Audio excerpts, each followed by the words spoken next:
It was a bright morning in early spring, and Elon Musk, the billionaire entrepreneur known for his ventures with Tesla and SpaceX, stepped into an upscale car dealership in the heart of Los Angeles.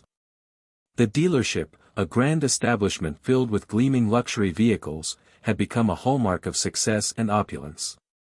The smell of freshly polished leather and new car scent hung in the air. The polished floors reflected the chrome details of every high-end model on display, from sleek sports cars to top-of-the-line SUVs. But what most customers did not know was that Elon Musk was not here for the usual reasons.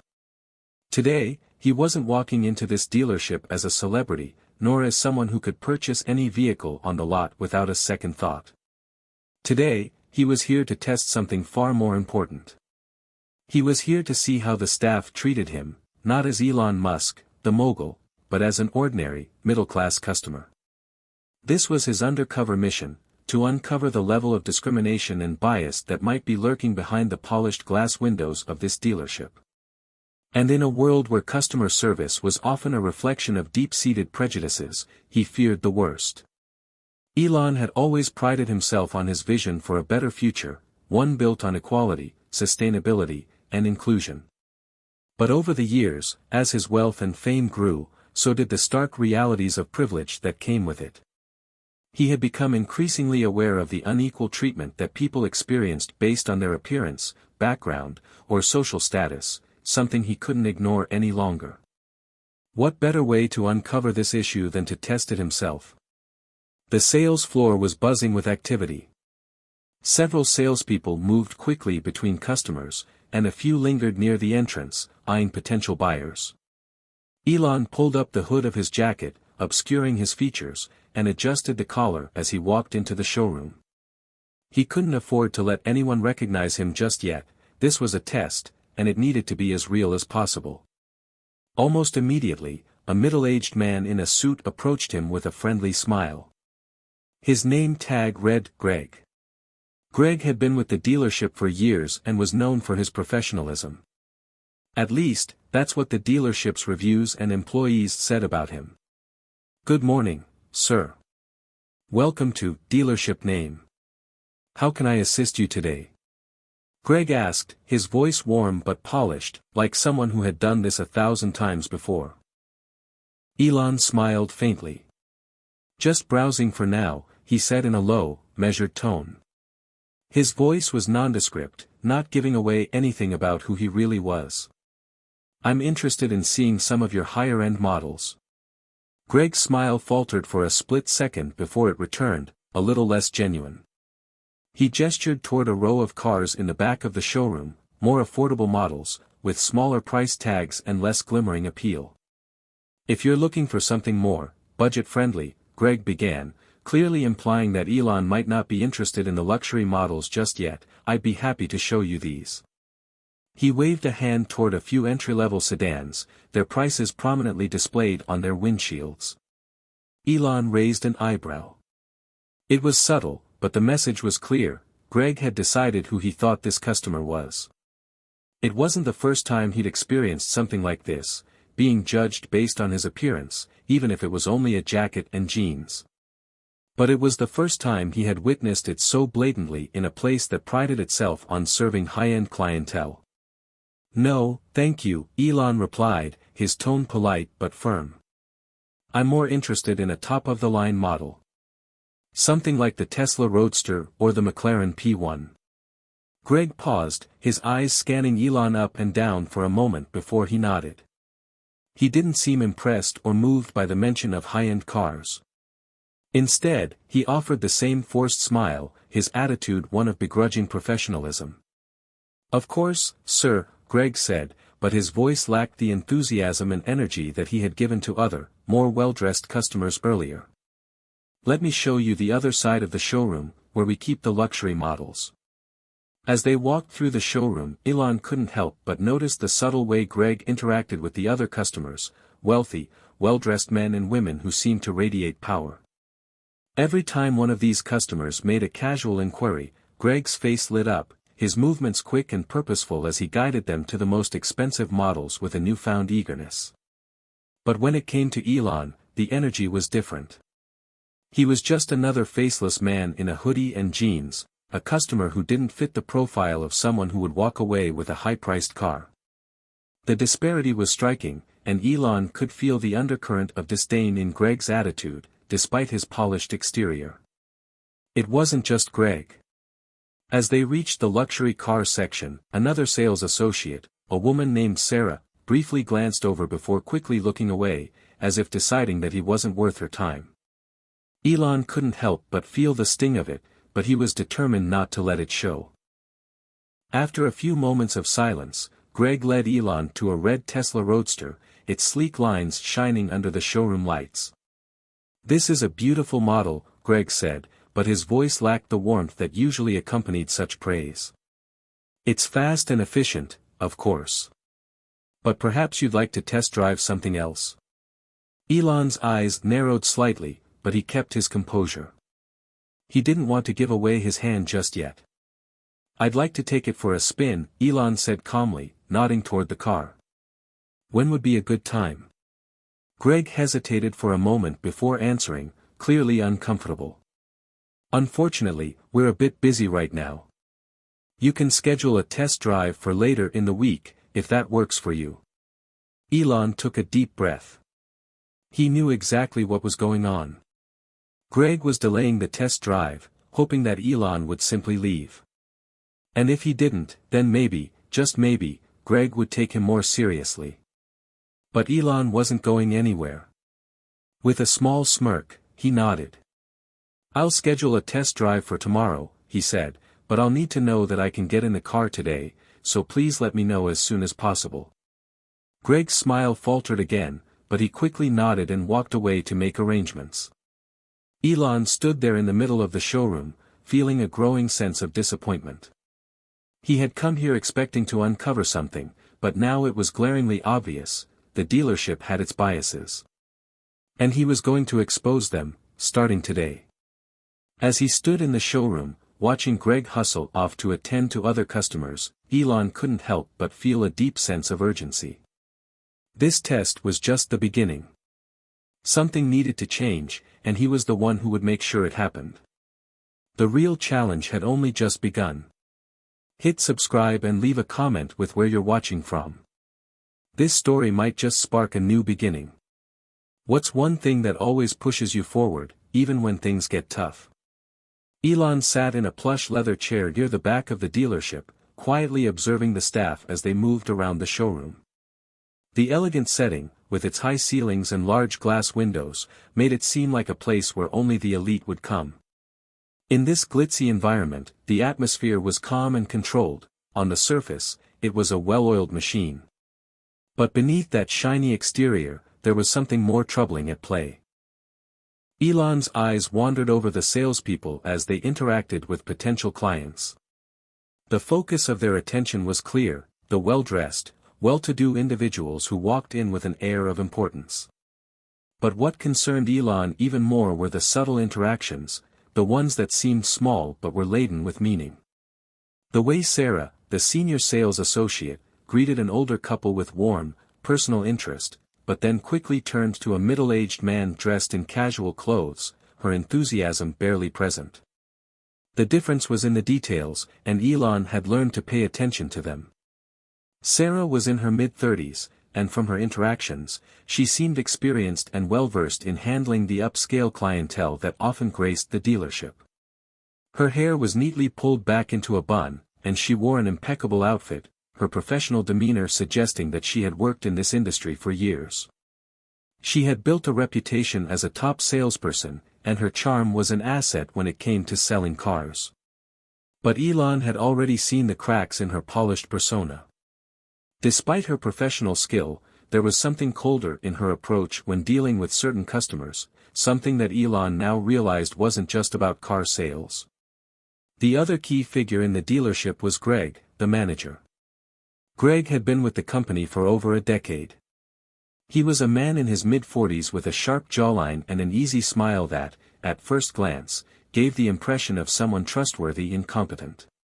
He was the type of person who could make a customer feel valued, all while subtly guiding them toward making an expensive purchase. His leadership was largely respected by the team, but there was a darker side to his management style, a side that Elon was beginning to uncover. As Greg spoke to a few clients, Elon noticed the quick, almost imperceptible glances that Greg exchanged with Sarah. It was clear they had worked together long enough to develop their own system, a system based on appearances and assumptions about who deserved the best service and who did not. "Mr. Johnson, you're looking at the Tesla Model S today, right?" Greg asked, his voice full of enthusiasm, as he approached a man who had walked into the showroom dressed in a custom-tailored suit. "Yes, that's right. I've heard great things about this model," the customer replied, inspecting the car with interest. Elon watched closely, noticing how Greg's attention was completely absorbed by Mr. Johnson.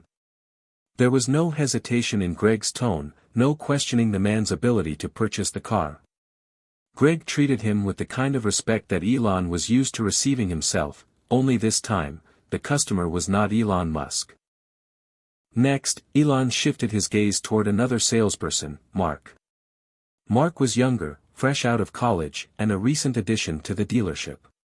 He had a different energy than the others, more eager to please, more open-minded.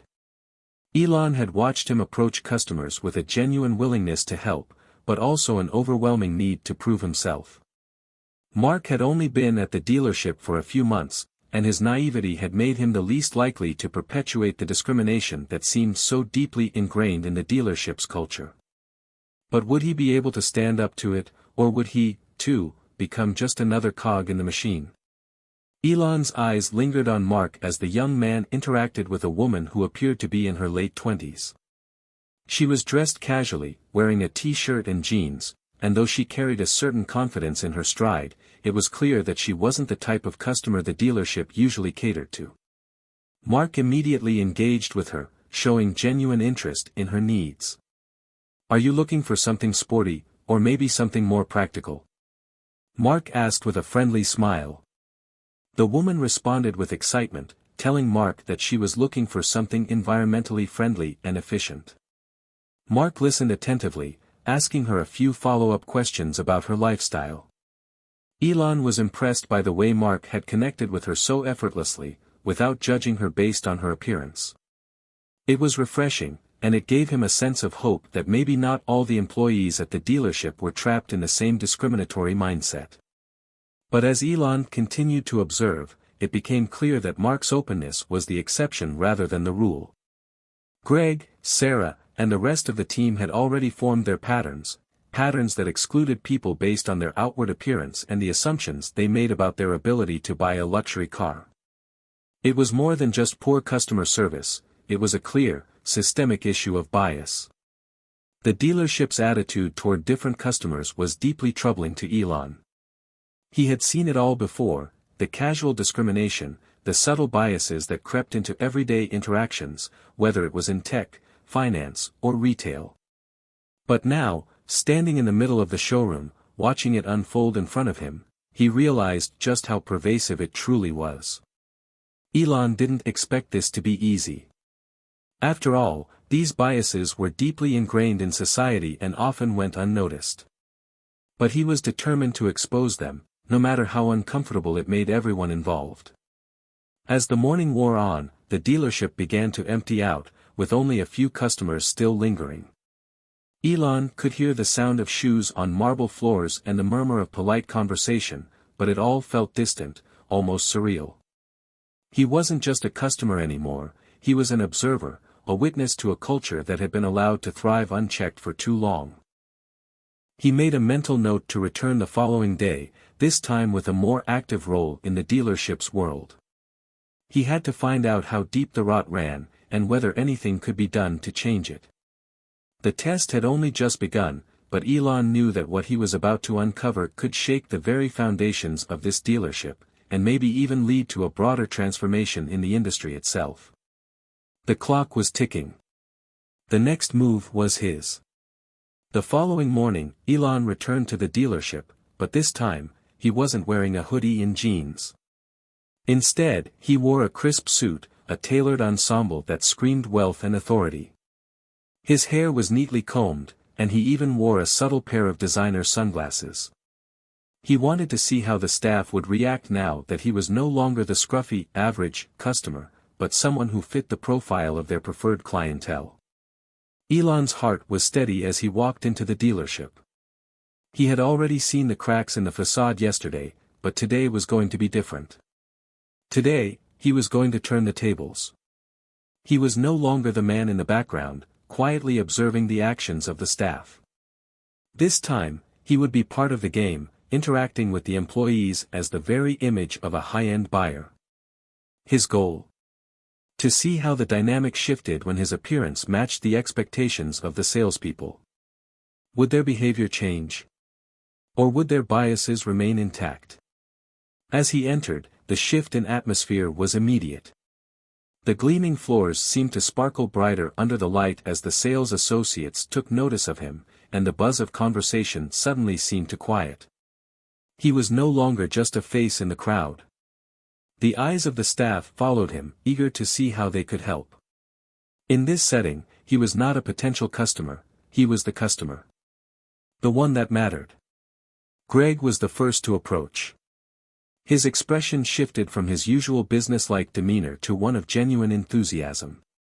"Good morning, sir." Greg greeted him with a broad smile, his voice smooth and welcoming. "Welcome back. I'm Greg. How can I help you today?" The difference in his tone was staggering. The warmth and attentiveness he showed were completely absent the day before. The way he scanned Elon's suit and adjusted his posture told a story all its own, one of recognition, of someone who knew the value of making a sale to the right person. There was no hesitation now. "I'm looking for a Tesla Roadster," Elon said, playing along with the part he was meant to portray. He made eye contact with Greg, making sure that the manager saw how serious he was about this purchase. Greg's eyes widened slightly, his eyebrows lifting in recognition. "Of course, sir. Excellent choice. That's one of our best models. Let me take you over to the display." He moved with purpose, gesturing with a practiced hand to a row of high-end vehicles that stretched across the showroom floor. The Tesla Roadster was right there, gleaming in the lights, an embodiment of the future. But what struck Elon most wasn't the car, it was the sudden shift in Greg's behavior. The sales associate who had been dismissive and distant just the day before was now practically glowing with enthusiasm. There was an unmistakable change in his body language. He was clearly invested in making sure Elon would feel like the king of the dealership. Greg began to showcase the features of the car, speaking with a kind of energy that wasn't there the day before. "This is one of the fastest electric vehicles in the world. 0 to 60 in just under 2 seconds.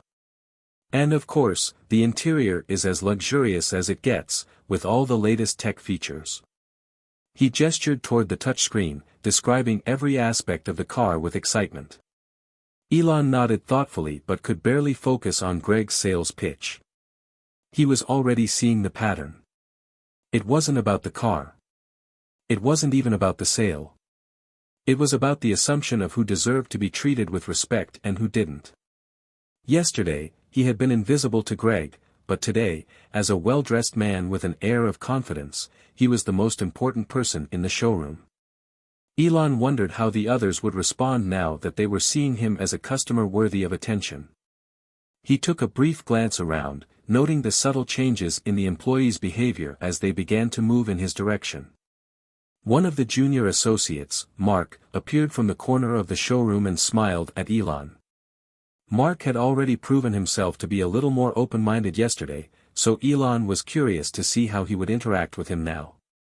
"Good morning, sir," Mark greeted him with a friendly nod. "I see you're looking at the Roadster, excellent choice. Would you like to take it for a spin? I can set it up for you right now." Elon smiled politely, but he couldn't help but notice the slight discomfort in Mark's voice. While he was trying to be helpful, there was a tinge of uncertainty there. Unlike Greg, who had immediately jumped at the opportunity to sell, Mark seemed almost nervous, as if unsure how to approach him now that he appeared to fit the profile of a more traditional buyer.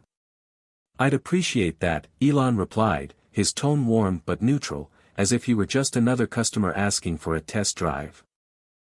Mark quickly went to work, preparing the keys and arranging the paperwork for the test drive. But it wasn't the logistics that intrigued Elon, it was the underlying psychology. It was clear that, to Mark, the social cues mattered. When Elon was dressed casually the day before, he hadn't been met with the same enthusiasm, but now, he was being treated like a VIP. As they moved toward the car, Elon glanced toward Sarah, who had been busy assisting other customers earlier in the day. Her eyes briefly met his, and for a moment, he could have sworn he saw a flash of recognition. There was something almost hesitant in the way she looked at him now. She had been one of the staff members who had dismissed him the day before, but now, she was standing at the counter, watching him closely as if sizing him up. "I'm sorry to interrupt," Sarah said, stepping toward Elon and Mark as they were about to head out for the test drive. "Is everything okay here? Can I offer any additional information or help with the paperwork?" Elon noted the difference in her approach. Just yesterday, she had barely acknowledged him. Now, she was hovering with an eagerness to please. "Everything is great," Elon replied calmly. "Mark is taking care of the test drive, but I'll let you know if I need anything else." As he stepped into the car with Mark, the weight of the situation settled on him. He hadn't yet made any moves to expose the flaws of the dealership's culture, but he could already tell this test was providing him with the insights he needed. The biases were there, clear as day, and they ran deep in the way the staff interacted with their customers. What mattered was not the car or the service, it was the assumption that people could be treated differently based on their appearance, their perceived social status, and the kind of wealth they appeared to possess. The roadster hummed to life beneath him, and Elon pressed the pedal, feeling the exhilarating rush of power as they drove off the dealership lot. But as much as he enjoyed the drive, a sense of urgency was beginning to grow in his chest. This wasn't just a test. This was the beginning of something much bigger. He had a mission now, and there was no turning back. Elon's mind raced as he took the Tesla Roadster for a spin around the city streets. The car's sleek design and powerful engine were undeniably impressive, but his attention was on something else entirely. The behaviors, the dynamics, the way the staff at the dealership shifted with his appearance, it was all so much more telling than he had expected. The dealership, with its gleaming floors and polished sales tactics, was a microcosm of a much larger issue, a system of subtle discrimination that went largely unnoticed, but was felt deeply by those on the receiving end. The drive was smooth, and the car performed impeccably. However, his thoughts kept wandering back to the dynamics inside the dealership. What struck him the most was how seamlessly he had been absorbed into the world of high-end buyers simply by changing his appearance. Yesterday, he had been ignored, almost treated as though he didn't belong. But today, dressed in a designer suit, he was being ushered in as a VIP. It was the starkest reminder of the biases that run rampant in spaces where wealth and appearance determine your worth. As they returned to the dealership, Elon's mind remained focused. He could hear the tires humming against the pavement, but his thoughts were back on the showroom, where the subtle performances of the sales staff were continuing. This wasn't just about a car purchase anymore. This was about breaking down the invisible walls that divided people into categories based on what they wore, what they looked like, or where they came from. Mark, as expected, led Elon back into the showroom. As they entered, the sales floor was quieter than it had been earlier, and Elon could see the quiet shuffle of employees preparing for the afternoon shift. The energy had shifted, no longer was it the chaotic hustle of customers and sales associates scrambling to meet quotas. It was a more subdued atmosphere now, yet the same patterns persisted. The senior staff, like Sarah and Greg, continued to direct their attention toward the wealthier clients, while Mark appeared once again focused on providing a positive experience, without any apparent judgment based on appearance. "That was an incredible drive," Elon said, as he slipped out of the car and handed the keys back to Mark. "I think I'm going to take the car. It's everything I was looking for." Mark's eyes widened, his expression brightened, but Elon could see the flicker of disbelief cross his face. While Mark's enthusiasm was genuine, the sudden shift in Elon's behavior, appearing like a serious buyer, ready to make a purchase, was clearly throwing him off. The salesman was still unsure whether he should be fully confident in the sale. "That's fantastic. I'll get the paperwork started right away," Mark said, quickly leading Elon back to the desk. But as they approached the counter, Sarah, who had been nearby, stepped in, her professional smile now even more polished. "Hello again, sir.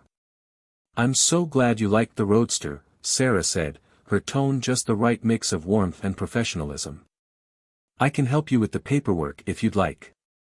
I've been with the dealership for several years and would be happy to assist you further." Elon paused for a moment. The change in Sarah's demeanor was remarkable. Yesterday, she had barely glanced at him. Today, she was practically hovering over him, offering to help finalize the deal. "No need, Sarah. Mark's been assisting me. But I appreciate it," Elon responded politely, his tone carefully neutral. He was testing the waters, seeing if he could push Sarah just a little further to reveal more of her true colors. Sarah gave a quick nod, but there was a slight hesitation in her smile. It wasn't the same confident, smooth facade she had shown Greg earlier. It was as if she was reassessing him, almost trying to gauge his worth. "I understand. Well, if you need anything, don't hesitate to ask." "I'll be right over here," Sarah said, backing away slowly. Elon couldn't help but notice the slight tension in her movements. It was subtle, but it was there. A crack in the polished mask she wore. The way she distanced herself from him now that he had shown no signs of being a flashy, big-spending buyer felt telling. Mark, on the other hand, remained upbeat and eager to please. "I'll get everything sorted for you, sir. Just give me a moment." "Feel free to take a seat," he said, leading Elon to a nearby lounge area while he took care of the paperwork. Elon sat down, running his fingers along the leather armrest. He watched as Mark busied himself with the details, typing into the system and pulling up documents for him to sign. The quiet hum of the dealership's activities created a strange ambience. Everything appeared orderly and efficient, but Elon's mind kept returning to the underlying issue. The dealership's biases were built into the very fabric of their operations. Whether intentional or not, there was a sense of favoritism that was hard to ignore. His phone buzzed in his pocket, snapping him back to reality. It was a message from one of his team members. "How's the undercover test going?" Elon smirked and quickly typed back.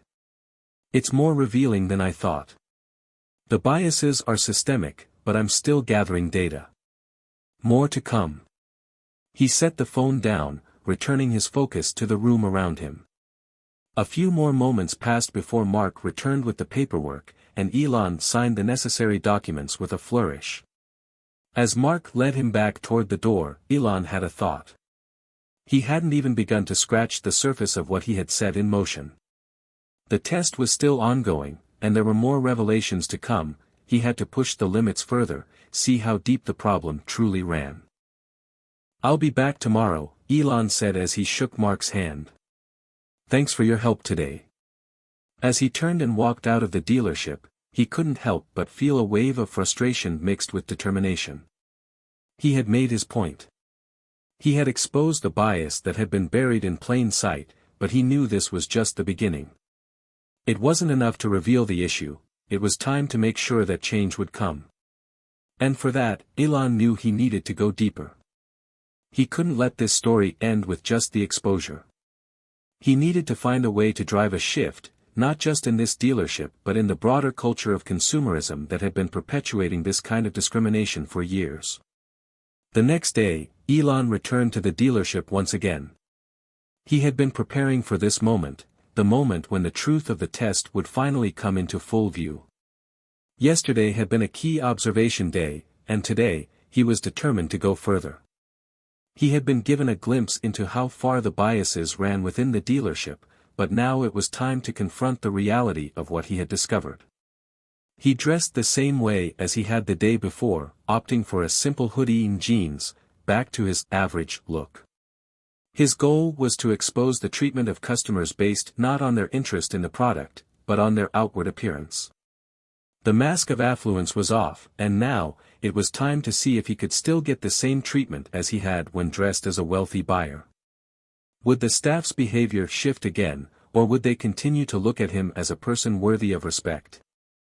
The truth, he hoped, would reveal itself in the form of their reactions. The dealership's exterior gleamed under the morning sun as he walked toward the entrance. He was calm, almost detached, knowing the test he was about to conduct could change everything. The world of customer service, especially in high-end spaces, was supposed to be based on respect, equality, and attentiveness. But Elon knew all too well that this wasn't always the case, and what he had seen yesterday had only confirmed his suspicions.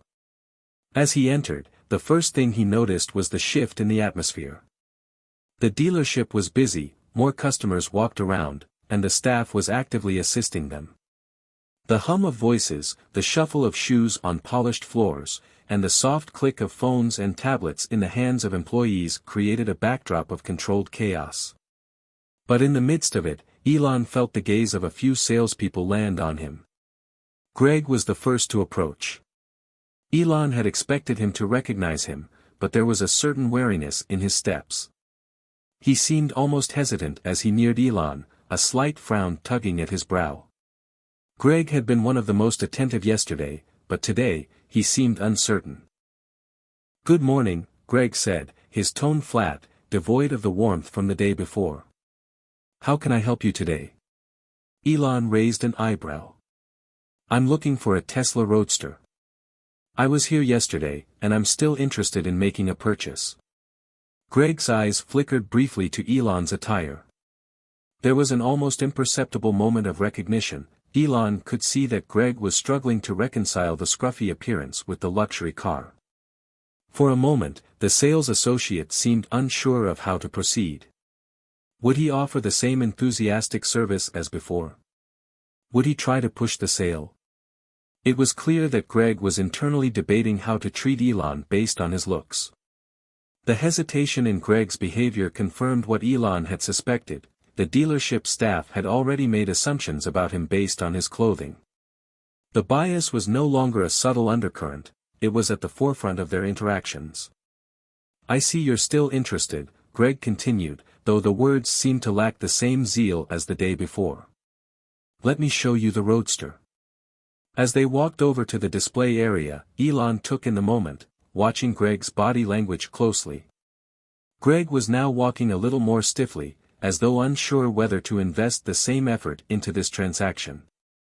There was a noticeable distance in his mannerisms, a level of reserve that hadn't been present when he thought Elon was a wealthy buyer.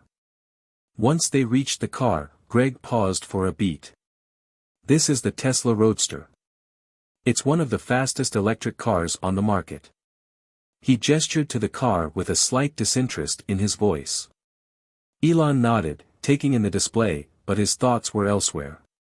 He could feel the coldness in Greg's approach, and it was a stark contrast to the warmth he had experienced when dressed more stylishly. This wasn't just about a car, it was about recognition. It was about the way people perceived him and how that perception influenced their behavior. As Greg droned on with the usual sales pitch, Elon glanced around the showroom. His eyes met Sarah's briefly. The moment their gazes locked, she quickly turned away, almost as though she was trying to avoid being noticed. That subtle gesture confirmed it, she had recognized him, and she was clearly uncomfortable with the change in his appearance. He had been invisible to her just a day ago, and now, with his hoodie and jeans, she was unsure of how to treat him. Elon found himself lost in thought. How far would this test go? How many times would he have to prove the bias that existed beneath the shiny surface of customer service? He realized that the problem wasn't just the employees, it was the culture that perpetuated these assumptions.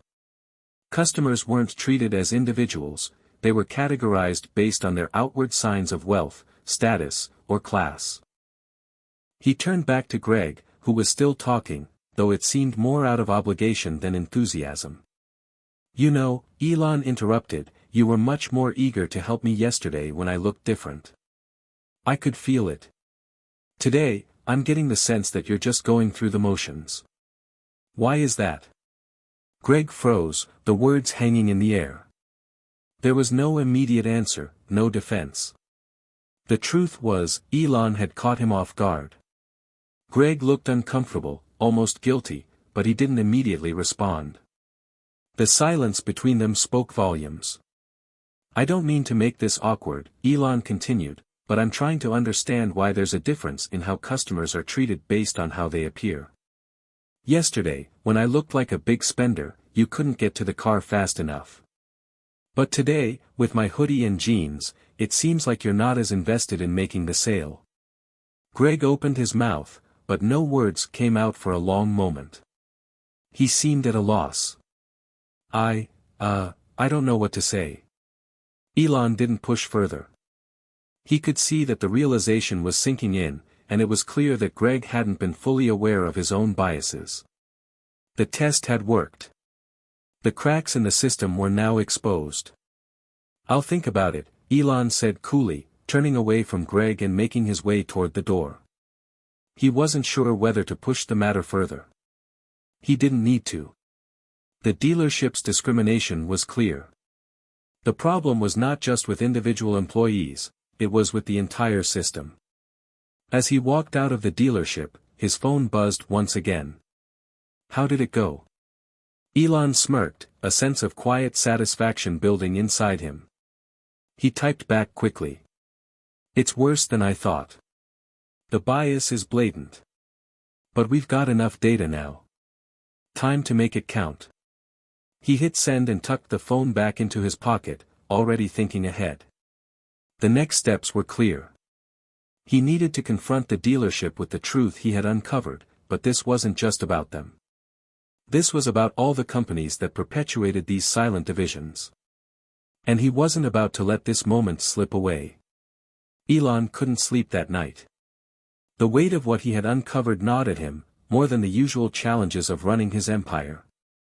This wasn't just another project, another test. No, this was something far deeper, something that could have ramifications far beyond the walls of the dealership. What was happening in these high-end spaces wasn't just the result of a few individuals, it was a symptom of a much bigger problem. The biases he had witnessed were everywhere, at all levels of consumerism, at all kinds of businesses, and in all walks of life. The subtle discrimination he had experienced was common across different industries. It had simply been more obvious in this setting because of his role as an undercover customer. But he knew it wasn't an isolated issue. The treatment people received was dictated by appearance, perceived status, and wealth, and this warped the basic concept of equality. Customers should be treated equally, regardless of their outward appearance or wealth, but instead, they were being judged by their clothing, their accents, or even their background. He knew he couldn't let this slide. The time had come to take action, not just to expose the issue but to demand change. But where to begin? Elon stood in front of his mirror, his face cast in deep thought. The idea of confronting the dealership was on his mind, but he wanted to do it in a way that would have a larger impact. He needed to speak to more than just the salespeople. He needed to speak to the people who ran the dealership, who made the decisions that affected the company's culture, and he needed them to hear him loud and clear. The decision was made. The following morning, Elon reached out to the dealership's management team, asking for a private meeting. The email he wrote was direct but polite, outlining the concerns he had experienced firsthand. He didn't sugarcoat the situation. He wasn't going to let them brush it under the rug. The response came quickly. A manager by the name of Kevin, who had been with the dealership for over 10 years, wrote back almost immediately. Dear Mr. Musk. Thank you for your email. I understand your concerns and would like to meet with you to discuss this matter in person. Please let me know when you will be available. We take all feedback seriously and want to ensure all customers receive the best service possible. Best regards. Kevin Marshall. General Manager, Tesla Dealership. Elon didn't hesitate. He replied within the hour, suggesting a meeting that afternoon. The stage was set. He was going to confront them directly, and this time, he wouldn't be hiding behind an undercover persona. When Elon arrived at the dealership later that day, the atmosphere felt different. There was a noticeable tension in the air, as though the staff had been made aware of his complaint. The usual hum of activity seemed muted, and employees seemed more cautious, glancing at him with subtle curiosity. Kevin, a well-dressed man in his late 40s, greeted Elon at the entrance with a firm handshake. His demeanor was professional but strained, as if he were trying to balance genuine concern with the need to protect his team. "Mr. Musk, thank you for coming in. I'm Kevin Marshall, the general manager here. I'm very glad we have the opportunity to talk," Kevin said, leading Elon to a quiet conference room at the back of the dealership. As they sat across from each other, Elon wasted no time. "I'm not here to waste your time. I've spent the past couple of days observing how your staff interacts with customers, and I've got a serious problem with what I've seen." Kevin nodded, his face tense but professional. "We always strive to provide a great customer experience here. If there's anything specific that's bothering you, we'll take care of it." Elon paused for a moment, collecting his thoughts. "Here's the thing. I've done an experiment. I came in yesterday dressed as a well-off customer, and your staff treated me like royalty, like I was an important buyer. Today, I came in dressed in a hoodie and jeans, and suddenly, I was ignored, dismissed, and treated with indifference. That's a problem." Kevin shifted uncomfortably in his chair. He cleared his throat and adjusted his tie.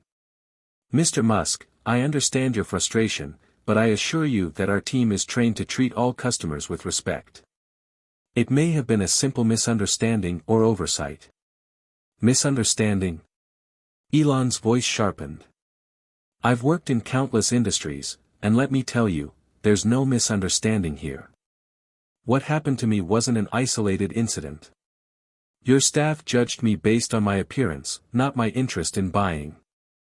I've experienced it firsthand. Yesterday, I was treated like an elite buyer, and today, I was treated like I didn't belong here." Kevin shifted in his seat. He clearly wasn't used to hearing such direct accusations, but he was also trying to maintain his composure. "I see. This is very troubling to hear, Mr. Musk. I can assure you, we value all customers equally. However, I'll need to speak with my staff to investigate further." Elon leaned forward, his gaze intense. "Kevin, I'm not here just to report a few instances. I'm here because this isn't an isolated issue. This is happening all over your dealership, and likely all over the country. If you want to be a truly inclusive brand, you have to do better. This kind of discrimination doesn't just harm customers, it harms your business, your reputation, and your employees' integrity." Kevin's face remained tight as he processed the words. It was clear he was grappling with the enormity of what Elon was saying. But Elon wasn't finished yet. "Your team needs real training," Elon continued. "Not just customer service basics, but anti-bias and inclusivity training. They need to understand that every customer, regardless of appearance or status, deserves the same level of respect and service. That's how you build a better company." The room fell silent. Kevin opened his mouth as though to say something, but no words came out. For the first time, Elon saw a flicker of understanding in Kevin's eyes. The manager was beginning to understand the gravity of the situation. "I'll take this seriously, Mr. Musk," Kevin finally said, his voice quiet but resolute. "I'll make sure we address this with the team. We'll review our training procedures and implement changes. Thank you for bringing this to my attention." Elon nodded, satisfied with the acknowledgement but knowing it was only the beginning. "I'm glad to hear it. And don't just talk about it, do something about it. Change starts now." As he stood to leave, Kevin stood up as well, offering his hand. "Thank you, Mr. Musk. We'll make this right." Elon shook his hand firmly, knowing that the real work was just beginning. The conversation had been important, but the road to change would be long. For now, though, he had planted the seed. He stepped out of the conference room and into the showroom, feeling the weight of what he had just started to settle on his shoulders. The real challenge was about to begin, pushing for systemic change, not just at this dealership, but across the industry. And he wasn't about to back down. The days following his meeting with Kevin were a whirlwind. Elon knew that the conversation at the dealership was just the beginning of something much bigger. He had planted the seed, but now it was up to Kevin and his team to follow through. Elon wasn't someone who took things at face value. If he was going to see real change, he had to stay on top of it. He'd sent a few follow-up emails to Kevin, reminding him of their conversation and offering his assistance if needed. But deep down, Elon knew that the true test wouldn't be the words exchanged in the conference room, it would be the actions that came after. His phone buzzed one afternoon, interrupting his thoughts as he sat in his office reviewing reports. It was a message from an unfamiliar number. He opened it and immediately recognized the name, Kevin Marshall. "Mr. Musk, we've taken your concerns very seriously. After our meeting, I spoke with my team, and we've started implementing new anti-bias training across the entire dealership.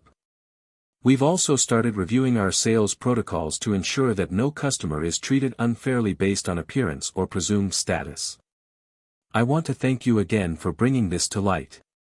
We'll be following up with you soon to share the progress we've made." Elon couldn't help but feel a small sense of accomplishment. It was a step in the right direction, but he wasn't going to let up. The real work came with accountability, and he needed to see results. That evening, Elon sat in front of his computer, drafting a new post for his social media. He knew that this wasn't just about one dealership, this was about raising awareness on a much larger scale. He couldn't help but share the experience, not to embarrass the dealership but to inspire others to look more critically at the way businesses treated their customers. He clicked post and watched as the words appeared on the screen for all to see. "Today, I had a very eye-opening experience at a Tesla dealership. What started as a simple test uncovered a disturbing reality: discrimination based on appearance is more widespread than we think. No one should be treated differently based on how they look, but too often, we see people judged by their clothes, their accent, or their perceived wealth. I'm glad that this dealership has taken my concerns seriously and is working to make changes, but we all have to hold ourselves accountable for how we treat others. It's time to build a world where respect for everyone is the baseline, not the exception." Elon watched the likes and shares tick up, knowing that he had just launched something bigger than he could have predicted. This wasn't just a personal mission anymore, it was a call to action for anyone who'd been subjected to unfair treatment. Later that night, as he scrolled through his notifications, he noticed the buzz building around his post. News outlets began picking it up, sharing his story and the steps the dealership had committed to. Elon's message was starting to spread beyond his social media following, it was now a movement. But the aftermath wasn't without its challenges. As the attention grew, so did the scrutiny. Some people praised Elon for his transparency and willingness to hold a major company accountable. Others, however, criticized him for using his influence for self-promotion or for attacking a business over minor issues. Elon knew these criticisms would come. After all, no good deed went unpunished in the public eye. But that didn't matter to him. What mattered was that people were talking about the issue. It wasn't about him, it was about making the world more aware of the biases that ran deeper than most realized. A few days later, Elon got a call from an unexpected person, Sarah, the sales associate who had briefly recognized him the day before but had seemed so uncomfortable afterward. Elon had thought about her, how she had turned away when their eyes met, how she had avoided engaging with him. Now, she was calling him. "Mr. Musk," her voice was tentative, almost hesitant, as though she wasn't sure how to begin. "Sarah?" Elon replied, surprised. "What's up?" "I wanted to apologize," she said quickly, her voice almost tinged with embarrassment. I feel terrible about how I treated you the other day. I was caught off guard when I saw you walk in dressed differently, and I didn't act the way I should have. I never meant to treat you differently, but I could tell something had changed, and it made me uncomfortable. I wasn't thinking. I just wanted to say I'm sorry. Elon paused for a moment. He had expected the dealership to take action, but hearing this directly from Sarah gave the situation a personal touch. It was clear she was reflecting on her behavior. This was the first step to real change. Sarah, it's okay, Elon said, his tone warm. The important thing is that you're recognizing it. I understand how difficult it can be to confront these things head-on. But we all need to be aware of our biases and act on it, whether we're consciously aware of it or not. I'm glad you're reflecting on it. There was a pause on the other end of the line. Thank you. I've been thinking about it a lot. I'm going to do better. I don't want to ever treat anyone differently based on how they look or who I think they are. Elon smiled. That's exactly what this is about. Change isn't instant, but it starts with people willing to open their eyes. After the call, Elon sat back, feeling a sense of satisfaction. Sarah's call had confirmed what he had hoped. This wasn't just about changing policies or sales strategies. It was about shifting mindsets. The whole experience had turned into an opportunity for personal growth, not just for the staff but for Elon himself. He knew he wasn't above bias. He, too, had to constantly examine his own behavior. No one was immune to the biases that seeped into every part of society. A few days later, Kevin called to update Elon on the progress they had made. Mr. Musk, I wanted to thank you once again for bringing these issues to our attention. We've begun the process of reworking our sales training, and we've incorporated several modules on unconscious bias. We've also introduced new guidelines for how to treat all customers with dignity and respect, regardless of their appearance. We'll be holding regular training sessions for the entire team. Elon nodded as he listened, pleased to hear the dealership was following through. That's good. I'm glad to hear it. Make sure it's more than just a checkbox. These changes need to be ingrained in the culture, not just something you say you're doing. Kevin's voice grew serious. Absolutely. We're committed to making this a permanent change. We don't want to be just another dealership that says the right things but doesn't back it up with actions. We're learning, and we're making it right. Good, Elon said. Keep me updated. This is just the beginning. As Elon hung up the phone, he couldn't help but think about the impact this could have. One dealership, yes, but if this was successful, it could ripple out to more. Other companies could learn from what Tesla was doing. Other businesses could follow suit. It was a slow process, but the journey had begun. And Elon Musk, ever the disruptor, was right in the middle of it. The following weeks saw a marked shift in the atmosphere surrounding the Tesla dealership. What had begun as a moment of discomfort and tension was now transforming into something positive. The staff, once hesitant and uncertain, were now openly engaging with customers, eager to prove that they could meet the high standards Elon had set for them. The changes didn't stop at the dealership level. As news of Elon's actions continued to circulate, more and more businesses began reaching out to him, asking for advice or sharing their own stories of unconscious bias. Elon's phone rang off the hook with media outlets requesting interviews, and he found himself fielding calls from CEOs, department heads, and managers from industries as varied as retail, tech, and hospitality. Elon wasn't sure if he was prepared for this level of attention, but he knew this was the moment to leverage his platform for greater good. He was already committed to the cause, and now he needed to ensure that the conversation didn't end with the dealership. The problem of discrimination was deeply ingrained in society, and it wasn't going to be solved by a single conversation. It required systemic change. To make sure the momentum continued, Elon decided to do something bold. He launched a public campaign aimed at raising awareness about unconscious bias in business. He called it the Equal Opportunity Project. The campaign would feature testimonials from employees across industries who had experienced or witnessed discrimination and how they had worked to overcome it. Elon's social media feeds were flooded with responses. Employees who had worked in a variety of fields began sharing their stories, some of which were gut-wrenching. Others were inspiring. The campaign quickly went viral, reaching millions of people, sparking a much-needed conversation on a global scale. As the campaign gained traction, Elon began receiving invitations to speak at conferences, participate in panel discussions, and even address governments about the importance of reforming how businesses operate and treat customers. The pressure was on. But Elon knew the spotlight was a necessary tool to effect change. It wasn't just about publicity, it was about creating an environment where no one felt less than, no matter their background. While the positive reactions were uplifting, there was another side to the story. As with any high-profile movement, resistance was inevitable. Some detractors argued that Elon was overblowing the issue, calling his campaign a publicity stunt or a distraction from real business problems. A few disgruntled voices from within the Tesla dealership even sent letters to the media, claiming that they felt targeted by Elon's public comments and alleging that their jobs were now at risk because of the increased scrutiny. Elon wasn't surprised by this backlash. In fact, he had anticipated it.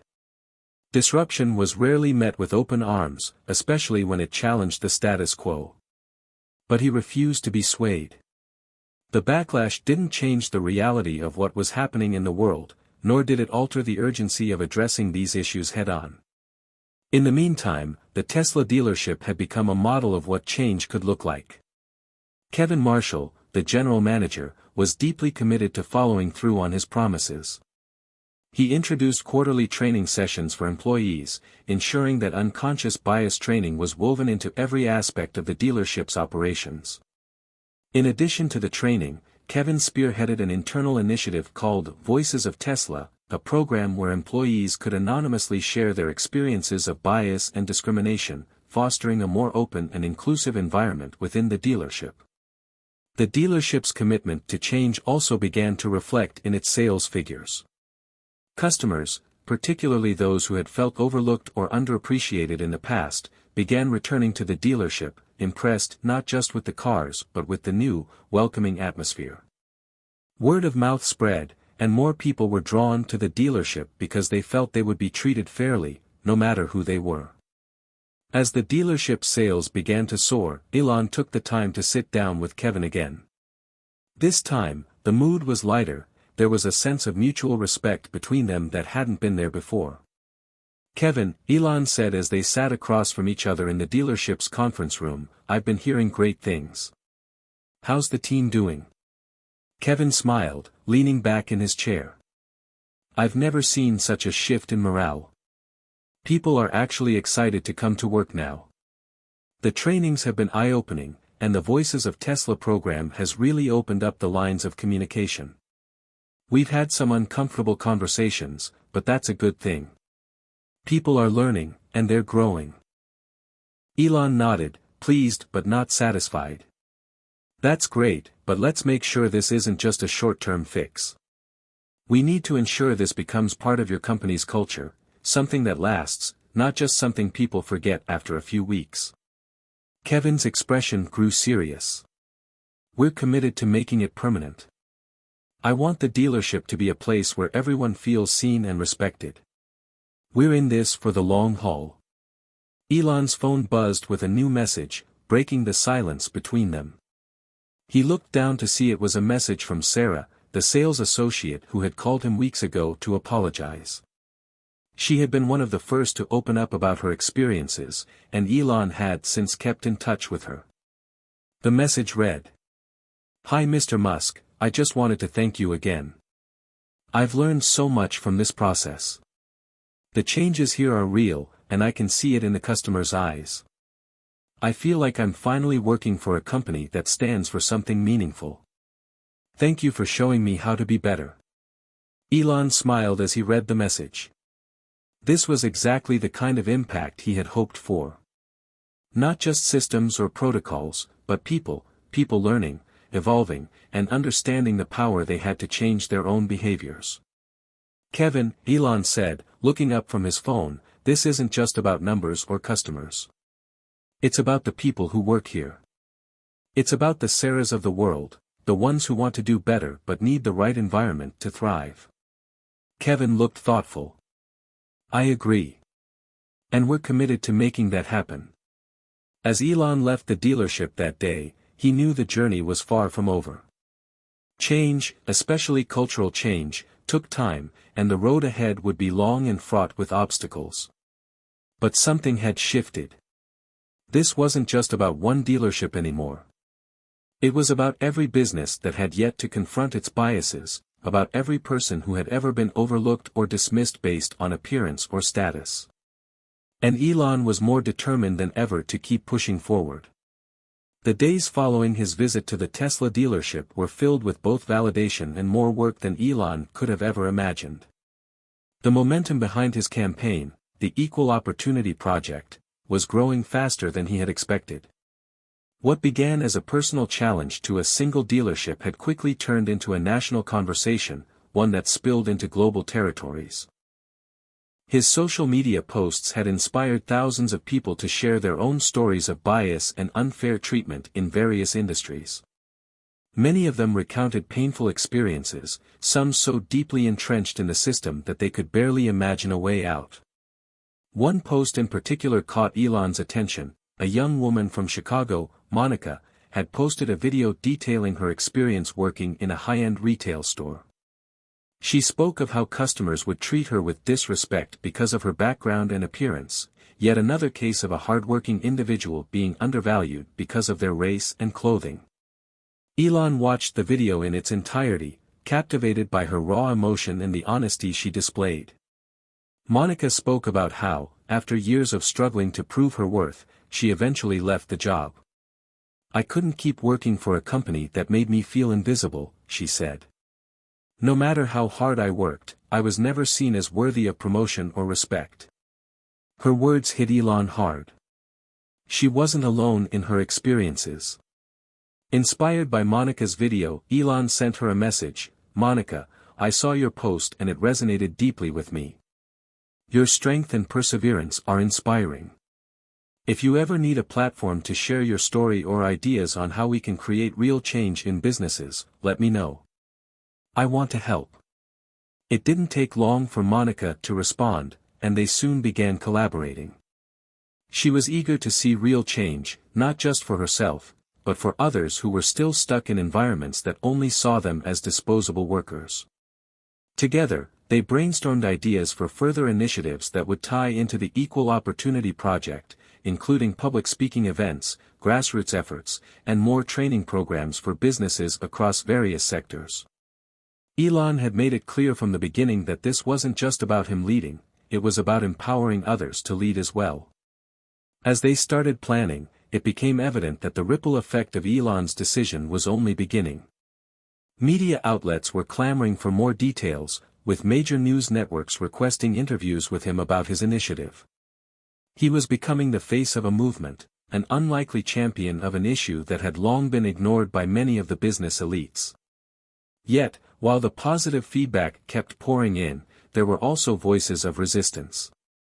A vocal minority continued to criticize Elon's methods, accusing him of undermining free market values and playing the role of an activist CEO.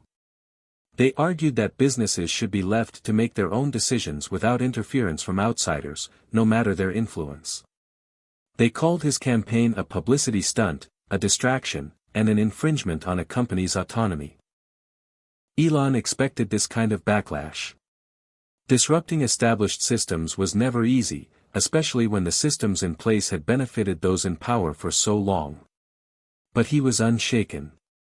He'd learned over the years that every new idea, every disruptive force, would always be met with resistance. It was how history unfolded. To counteract these criticisms, Elon pushed for even greater transparency.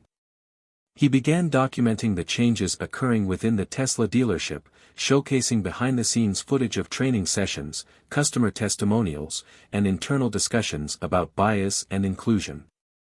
His hope was that if people could see the transformation firsthand, they would understand that this wasn't just a battle for moral superiority, it was a business necessity. The companies that embraced diversity and treated their employees well would be the ones that flourished in the long run. In the midst of all this, Kevin Marshall called Elon one afternoon to report on the dealership's progress. "Mr. Musk," Kevin began, his tone more upbeat than ever, "I just wanted to update you on how things are going here. The staff is more engaged than ever, and we've seen an increase in customer satisfaction. I can't tell you how many people have walked through the door and said they appreciate what we're doing. It feels like we're on the right track." Elon could hear the pride in Kevin's voice. This was the kind of leadership that made change possible. But there was something else Kevin added that made Elon's heart swell with optimism. "And we've received a lot of inquiries from other dealerships," Kevin continued. "They're asking about our training programs, the process we've gone through to change our culture. They want to learn from us. I think we've got the potential to turn this into a larger network, one that could push these values across the entire industry." Elon leaned back in his chair, absorbing the weight of what Kevin was saying. This wasn't just about one dealership anymore. This was the beginning of something much bigger. What had started as a simple undercover test, a single act of bringing awareness to an important issue, was now beginning to take on a life of its own. "I'm proud of you, Kevin," Elon said, his voice steady but filled with genuine admiration. "This is exactly the kind of shift we need. Keep pushing. And let me know if I can help. We need to spread this beyond Tesla." "Absolutely," Kevin responded. "We're in this for the long haul." As the conversation ended, Elon found himself reflecting on just how much the landscape had shifted. What had initially been a small act of vigilance, catching a glimpse of a deeper issue, had sparked a nationwide movement. The voices of people like Monica, the sales associates, and the customers who had once felt invisible were now coming together in a chorus of change. But there was more work to be done. Elon knew that, at this point, it wasn't enough to just create a model of change, it had to be scalable. Other industries had to learn from Tesla's success, and other businesses had to commit to the same level of accountability. To that end, Elon began working with Monica on the development of a new initiative, one that would take the principles of inclusion and apply them not only to dealerships but to companies everywhere. They began designing an accessible online training platform for businesses, offering them resources, workshops, and toolkits that could help them create more inclusive environments. Meanwhile, the dealership itself was undergoing a major transformation. New hires came on board, all trained in the importance of recognizing their biases and understanding the power of diversity. The customer experience was now focused on building genuine connections rather than transactional relationships. The difference in atmosphere was palpable. Even though Elon's focus on the dealership was starting to wind down, his work was only just beginning. The future looked promising, but it was up to him, Kevin, Monica, and others who had been impacted to ensure that the change remained steadfast and continued to grow. And as for Elon Musk, he knew he had started something far beyond his expectations. This wasn't just about a business change, it was about changing the way the world operated, one conversation at a time. In the weeks that followed, the ripple effect Elon had set into motion only continued to grow. The Equal Opportunity Project began to gain more media attention, and companies from all over the world reached out to collaborate, wanting to learn from the successes Tesla had achieved through its shift in workplace culture. Elon knew, however, that one of the biggest hurdles in making lasting change was ensuring that the voices of those who had been discriminated against were not only heard but acted upon. That's when he decided it was time to expand the conversation even further, to make sure that his initiative wasn't just a series of disconnected stories but a comprehensive, industry-wide movement. His first move in this direction was to reach out to Sarah Williams, a prominent diversity and inclusion consultant. Sarah had worked with several large corporations and had established herself as a respected advocate for marginalized voices in business. Elon had come across her name through a friend who had seen her speak at a corporate leadership summit, and he knew that she would be a key player in amplifying the message. After sending her a message expressing his admiration for her work, they quickly arranged a meeting. "Mr. Musk, I've heard about your project, and I have to say, I'm impressed," Sarah said as they sat across from one another in a quiet conference room in Tesla's headquarters. "I've spent years trying to get companies to listen to the importance of diversity, and seeing someone with your influence step up and lead this kind of initiative is a game changer." Elon nodded, appreciative of her words. "That's why I wanted to meet. I'm not here to just be the figurehead of a movement. I need people who truly understand the intricacies of what we're up against, people who have been doing this work long before I came along." Sarah smiled, recognizing his sincerity. "I've worked with organizations that were full of good intentions but were fundamentally flawed in their approach. You can't change an entire culture overnight, and you certainly can't do it by simply checking boxes.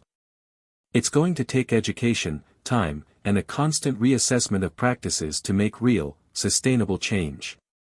Elon listened intently, knowing that Sarah was about to lay the foundation for how the Equal Opportunity Project could extend beyond Tesla's walls. They spent the next few hours discussing the specifics of the program, brainstorming new ways to integrate diversity, equity, and inclusion into business practices without it feeling like a forced initiative.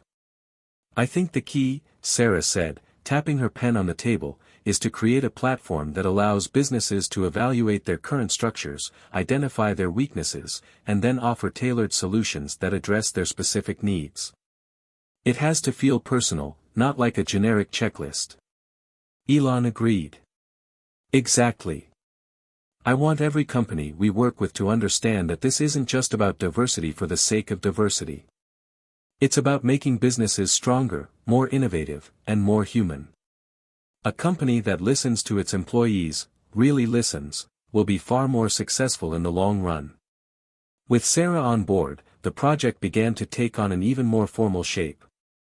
They began to work on creating a series of interactive workshops and online courses for businesses, which would provide training on identifying bias, creating inclusive environments, and implementing policies that encouraged fairness at every level.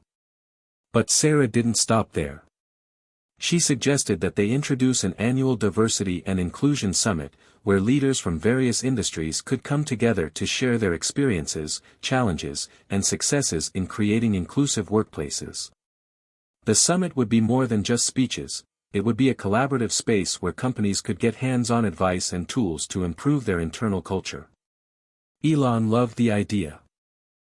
Over the next few months, the team worked tirelessly to put their plans into action. As Sarah and Elon collaborated, they began to reach out to business leaders across the country. Some were hesitant, not fully convinced that a cultural overhaul was necessary, while others were eager to learn. The more businesses they spoke with, the more Elon realized that he was right. This change was bigger than he had ever anticipated. But not all the feedback was positive. The resistance, though smaller in number, remained fierce. One day, Elon received a scathing email from Jasper Crane, a well-known CEO of a luxury retail brand, criticizing the movement.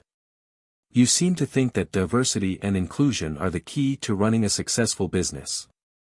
While you may have the best of intentions, what you fail to realize is that when you focus too much on social issues, you risk alienating the people who truly drive your business, your loyal customers," Jasper's email read.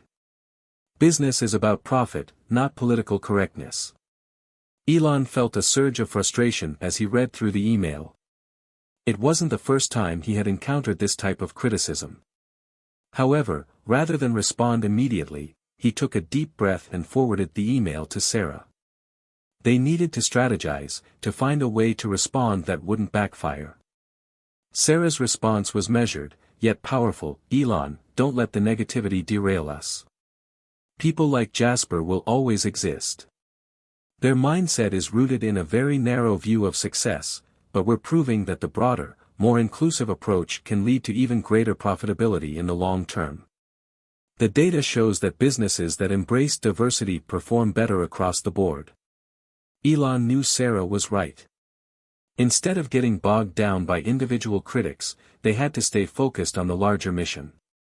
Weeks later, during the first Diversity and Inclusion Summit, Elon addressed an audience of over 500 business leaders and influencers. The atmosphere was charged with excitement, and the room buzzed with anticipation. "Welcome to the beginning of something big," Elon said as he stepped onto the stage, looking out at the crowd. "What we're doing here today is more than just a meeting. It's the start of a movement that will change the way we do business, and ultimately, the way we live. Inclusivity isn't just a buzzword, it's the future of business. It's the key to driving innovation, creating stronger teams, and building a world where everyone has a seat at the table." The audience erupted in applause. For the first time, Elon felt a sense of deep fulfillment. He wasn't just building another successful company. He was helping to shape the future of business itself. And with each passing day, more allies, unlikely or otherwise, joined him in the fight for a fairer, more inclusive world. The journey wasn't over, but Elon knew one thing: he wasn't in this alone. Hit subscribe and leave a comment with where you're watching from. This story might just spark a new beginning. What's one thing that always pushes you forward, even when things get tough? As the Diversity and Inclusion Summit concluded, Elon found himself in the midst of a whirlwind of conversations. Attendees flocked to him, eager to share their thoughts on the panel discussions, the workshops, and most importantly, the vision he was pushing forward. It was a room filled with decision-makers and innovators, yet for all the talk about change, Elon knew the true measure of success would come down to results. It wasn't enough to just make people feel good about the idea, they needed to see the tangible benefits. That's when Elon had an epiphany. For the movement to have real, lasting impact, they had to make the business case for diversity undeniable. And that meant diving into the hard numbers, the data that proved diversity wasn't just the right thing to do, but the smart thing to do for companies striving for sustained success. He knew this wasn't just about numbers on a spreadsheet, it was about reshaping the narrative of what success meant in the corporate world. So, he reached out to his internal team and asked them to start compiling a detailed report that would track the progress of Tesla's initiatives and draw comparisons to companies that had embraced diversity in meaningful ways. Meanwhile, Sarah was also working on the same front. With her experience in diversity consulting, she had access to a wealth of research and case studies that demonstrated how inclusivity was linked to higher profitability, better customer engagement, and improved employee satisfaction. She compiled a comprehensive presentation that highlighted how businesses that promoted diversity enjoyed better financial performance over time. "Elon, I think this is exactly what we need to show," Sarah said one afternoon as they pored over the data in his office. Studies from organizations like McKinsey and Boston Consulting Group show that diverse teams are more innovative and make smarter decisions. And companies in the top quartile for racial and ethnic diversity are 35% more likely to have above-average financial returns. We have to make this part of our messaging. Elon nodded thoughtfully. He'd always understood that innovation came from diverse thinking, Tesla was proof of that. But now it was time to share those results with the world. By the time the next month rolled around, Elon and his team had compiled a powerful report, rich with evidence and case studies showing how companies that prioritized diversity and inclusion outperformed their peers in nearly every key business metric. They highlighted companies like Salesforce, Apple, and Accenture, which had invested heavily in inclusion and had seen a direct correlation with their profitability in market value. The report included a breakdown of Tesla's progress as well, showing how sales had improved, employee turnover had decreased, and customer satisfaction scores had skyrocketed after the dealership's overhaul. Tesla's success was no longer just about cutting-edge technology and electric vehicles, it was about leading the charge for cultural change in the corporate world. When the report was ready, Elon sent it to all the key stakeholders in the Equal Opportunity Project, corporate partners, media outlets, and those who had shown interest in the movement. His goal was simple: to spark an even bigger conversation, one that was rooted in undeniable facts and figures. The response was overwhelmingly positive. Media outlets picked up the story quickly, with several major networks covering Elon's move to prove that diversity wasn't just a social cause, but a smart business strategy. Analysts started to use Tesla's report as a reference point in their discussions about the future of business, and other companies began reaching out, asking how they could implement similar practices within their own organizations. Even Jasper Crane, the CEO of the luxury retail brand who had previously criticized Elon's initiative, had to admit that the numbers didn't lie. He publicly acknowledged that, while he had been skeptical at first, the data made a compelling case. We cannot ignore the facts any longer.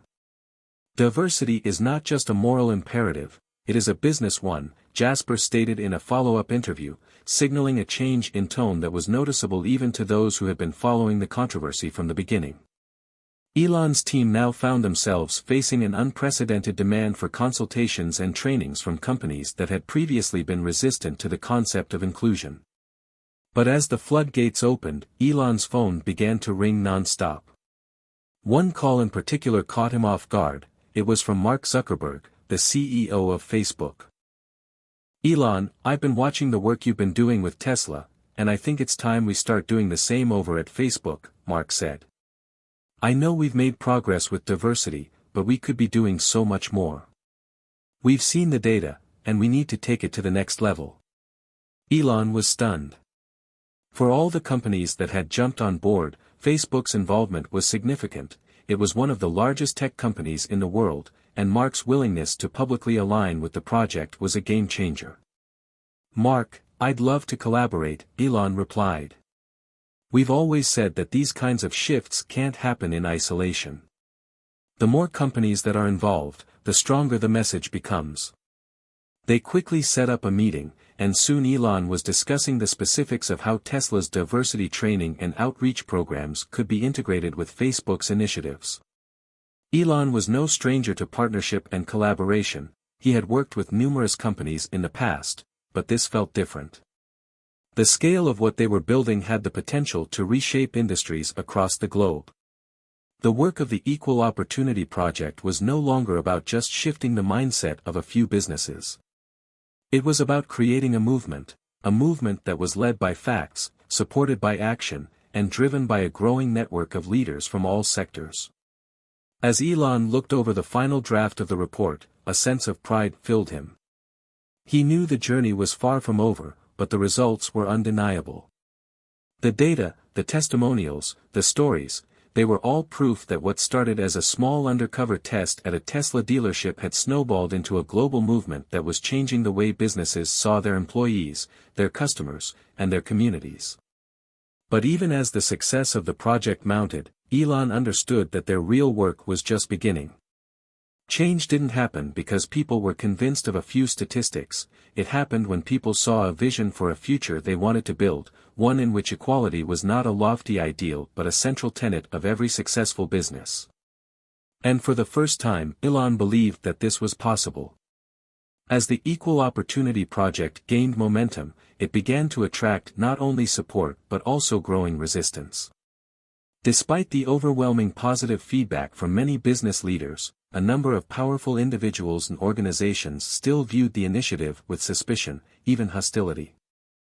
One of the most vocal critics came in the form of Arthur Hargrove, a powerful conservative business magnate and the CEO of a multinational corporation. Arthur had always been an outspoken advocate for what he called traditional corporate values, which, in his eyes, meant keeping things business as usual. He viewed diversity initiatives like Elon's as nothing more than a distraction, and he wasn't afraid to say so. "I've been running my company for decades, and I can tell you this, focusing on diversity over performance is a surefire way to destroy a business," Arthur declared in a televised interview. "People want results, not political correctness. The only thing that should matter is getting the job done."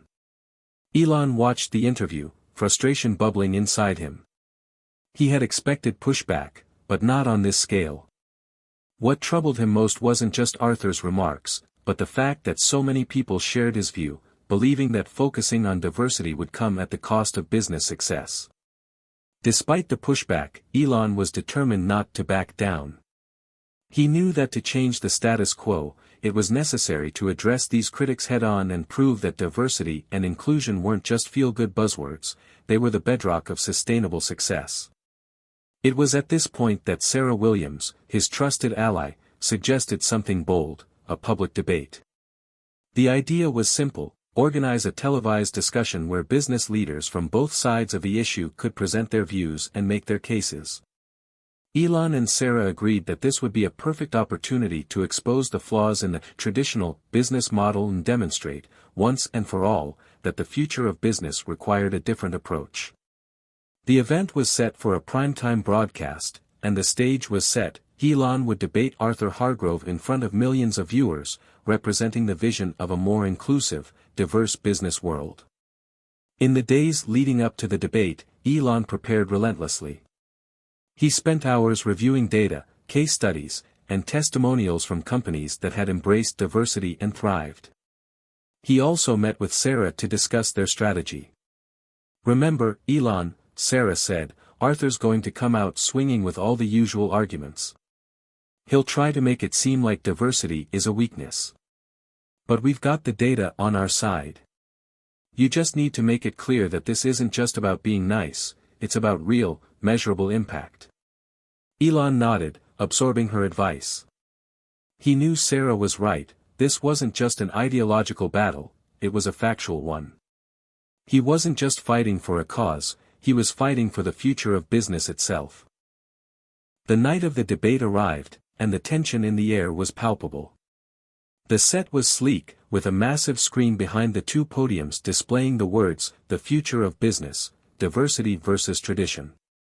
The audience was a mix of business leaders, journalists, and activists, all eager to see how the debate would unfold. As the lights dimmed, Elon and Arthur were introduced. Arthur, with his usual swagger, strode confidently to his podium. He was a seasoned veteran of public debates, known for his sharp rhetoric and no-nonsense approach. Elon, on the other hand, was calm but focused, his mind laser-focused on the task ahead. The moderator kicked things off. "Gentlemen, thank you for being here tonight. We're discussing a pressing issue: should businesses prioritize diversity and inclusion, or should they stick with traditional corporate values? Mr. Hargrove, we'll start with you." Arthur didn't hesitate. "Thank you. Let me be clear, I'm all for fairness, but when we talk about diversity, what we're really doing is distracting ourselves from what's truly important: results. We've all seen these so-called diversity programs fail. Companies that focus on diversity are often doing so at the expense of the most qualified candidates, and that's a dangerous path. A business's job is to perform, not to worry about checking off boxes." The audience murmured in agreement. Arthur had hit on a familiar argument: performance over anything else. Elon, however, was ready. He leaned forward and began speaking with calm authority. "Arthur, I understand your concern, but the data shows something very different. Companies that embrace diversity are more innovative, they make better decisions, and, yes, they outperform their competitors. Look at companies like Salesforce and Intel, who have publicly stated that their commitment to diversity is directly tied to their success. This isn't about making people feel good, this is about ensuring that we are hiring the best talent, from the broadest pool possible." Arthur chuckled, a smug smile crossing his face. "And yet, you have companies like Amazon and Google who have faced major challenges in their diversity programs. The truth is, these programs are often expensive and inefficient. They're just another way to pander to the masses." Elon's response was swift. "And yet, these companies are seeing real benefits from their efforts. The fact is, when businesses foster an inclusive environment, they tap into diverse perspectives that drive creativity and innovation. Just look at the success of Tesla. We've seen firsthand how a culture of inclusivity drives us forward.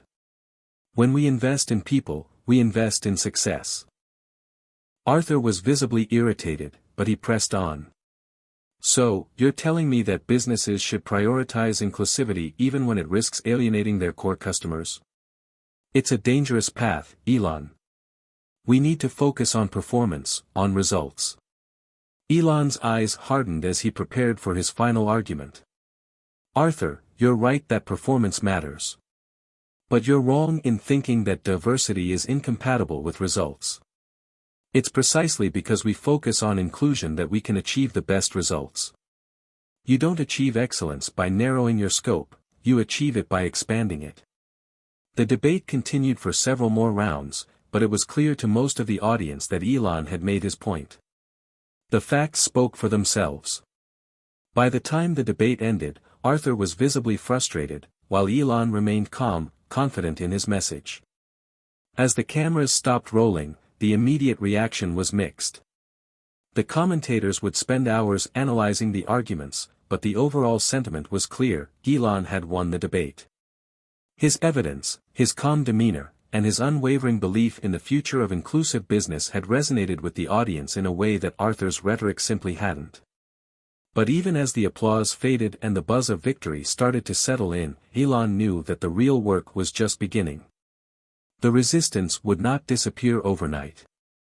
In fact, it would likely grow louder as the movement gained more traction. Still, he felt something had changed. In that debate, something significant had shifted, a crack in the foundation of the old way of thinking. And with that crack, a new world of possibilities had opened up. The aftermath of the debate was electric. The media coverage was relentless, with nearly every major outlet picking up the story. Analysts, pundits, and commentators were divided, but one thing was clear: Elon Musk had made a powerful case for diversity in business. The business world was starting to see that it wasn't just a trend, it was the future. But Elon knew that the hard part was far from over.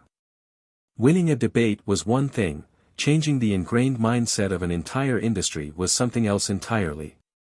He had to ensure that the momentum didn't fizzle out, that the conversation stayed alive, and that the evidence spoke louder than the resistance.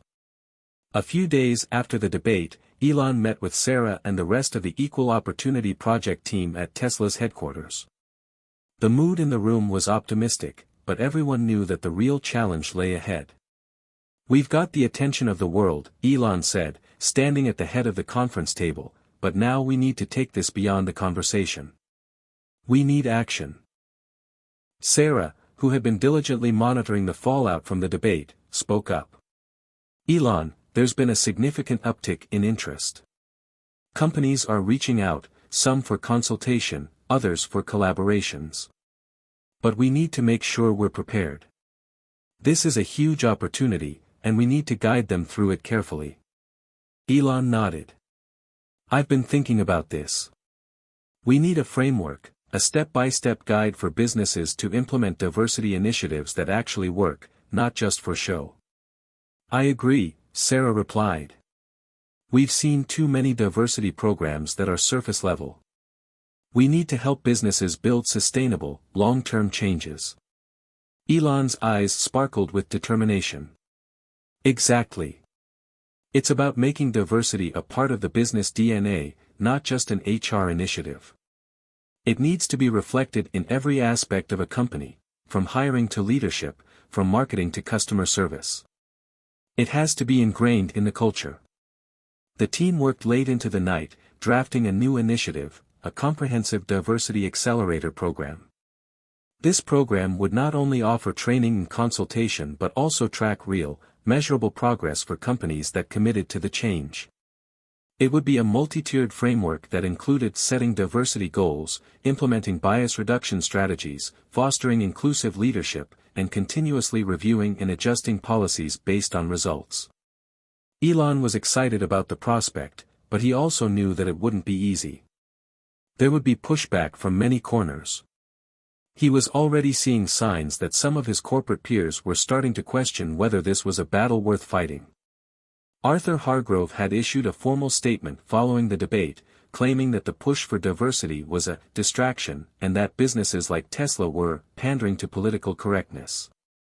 He had gone on to suggest that Tesla's focus on diversity would hurt its bottom line in the long run. This was a challenge that Elon had anticipated. But he wasn't worried. Instead, he felt more motivated. Every piece of resistance meant they were getting closer to breaking down the walls. In the following weeks, the project began gaining traction, not just in the tech world but across various industries. Nike, Microsoft, and Coca-Cola were among the first to sign on, seeking guidance on improving their diversity initiatives. Elon and Sarah spent hours traveling from city to city, meeting with executives, conducting workshops, and providing them with the tools they needed to make lasting change. The Diversity Accelerator was proving to be an indispensable resource. But as success stories began to emerge, so did new challenges. Jasper Crane, the luxury retail CEO who had initially been a vocal skeptic, reached out with a troubling update. His company, despite implementing several diversity initiatives, was facing a significant backlash from some of its core customers, those who felt that the company was caving in to political pressures. Jasper had feared this outcome but hadn't expected it to be so pronounced. "I don't know how to turn this around," Jasper confessed during a late-night phone call with Elon. "We've made real strides, but now we're losing loyal customers. They feel alienated. What do we do?" Elon paused, thinking carefully. He'd heard similar stories from other companies and knew the problem well. There was often a misunderstanding that diversity meant exclusion of other groups, which was far from the truth. "Jasper," he said, "diversity is about inclusion, not exclusion. The key is to communicate that these efforts are not about pushing anyone out, they're about creating a culture that welcomes everyone. You need to show your customers that your commitment to diversity doesn't compromise the quality or heritage they love about your brand. It enhances it." Jasper was quiet for a moment, then replied, "I get it now. We need to align our brand messaging with this, not against it." It was a breakthrough moment. Brand messaging and customer relations were key pieces in the puzzle. Elon knew that educating companies on how to navigate this shift wasn't just about the numbers or internal policies, it was about managing perceptions and communicating effectively to both customers and employees. Months passed, and the Equal Opportunity Project continued to grow. Tesla's own diversity programs had expanded, with new leadership training, mentorship initiatives, and a company-wide focus on creating an inclusive environment. The results were undeniable. Tesla's workforce became increasingly diverse, and retention rates soared. Employees felt more engaged, more valued. The impact of inclusion was tangible. Tesla wasn't just a tech company. It was now a model for what the future of business could look like. But just when things seemed to be going well, Elon received an unexpected call from one of his old business rivals, Jeff Bezos. "Elon, we've been watching what you're doing with Tesla, and I'll admit, I was skeptical at first," Jeff said, his tone measured. "But I've come to realize that you might be onto something. I'd like to talk about a partnership." Elon leaned back in his chair. Amazon, one of the largest companies in the world, had been notably absent from the diversity conversation. For Jeff Bezos to reach out now was a significant moment. "What kind of partnership are you thinking?" Elon asked, curiosity piqued. "I'm interested in seeing if we can collaborate on a platform that helps businesses track their diversity progress in real time," Jeff proposed. "It's one thing to set goals, it's another to have a system that holds companies accountable and provides actionable insights. If we could make this data accessible to companies of all sizes, it could drive real change." Elon smiled. "I think that's exactly what we need." The partnership between Tesla and Amazon would mark a new chapter in the Equal Opportunity Project. Together, they would create a global platform that provided businesses with tools to measure, track, and improve their diversity and inclusion efforts. The landscape was shifting. As the world watched, more and more companies realized that the future of business was not just about profits, it was about people. Elon knew the road ahead would be filled with challenges, but now, with partners like Jeff and a growing network of businesses committed to the cause, he was more determined than ever to see this revolution through. The partnership between Tesla and Amazon had the potential to be revolutionary.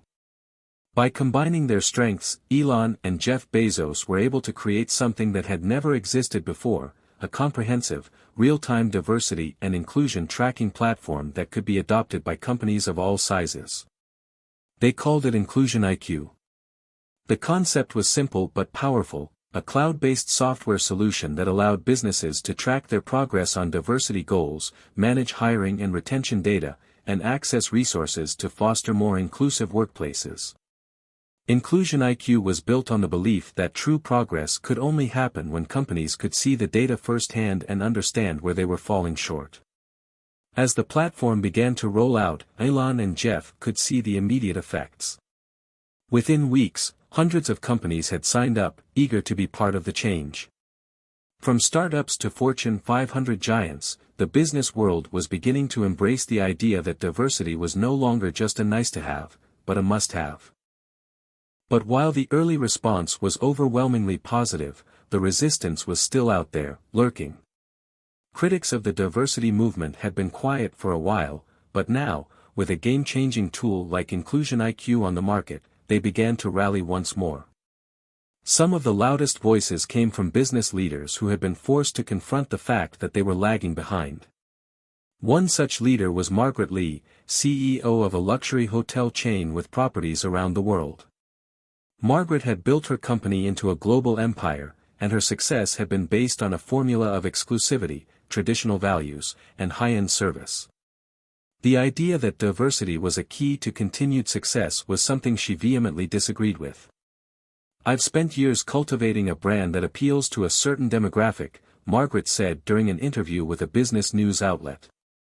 "Now, I'm supposed to throw that away for the sake of inclusion? No thanks. This whole diversity thing is just a passing trend, and I'm not going to be caught up in it." Her comments set off a firestorm of criticism. Some applauded her for being outspoken, while others saw her as clinging to outdated views in an evolving world. For Elon, her comments were a sign that the pushback was only going to get more intense, but it also served as a wake-up call. The inclusivity revolution was no longer just about changing policies, it was about shifting an entire mindset, and that was never going to be easy. In the midst of the growing tension, Elon found himself at a crossroads. The success of Inclusion IQ was undeniable, but with growing resistance, there was a looming question: could this be the tipping point? Would they be able to break through the last remnants of resistance and make diversity the bedrock of every company in the world? It was a week after Margaret's interview that Elon received a call that would change everything. The voice on the other end was Arthur Hargrove, the conservative business magnate who had once been the loudest critic of Elon's push for diversity. "Elon," Arthur began, his voice uncharacteristically calm, "I need to talk to you.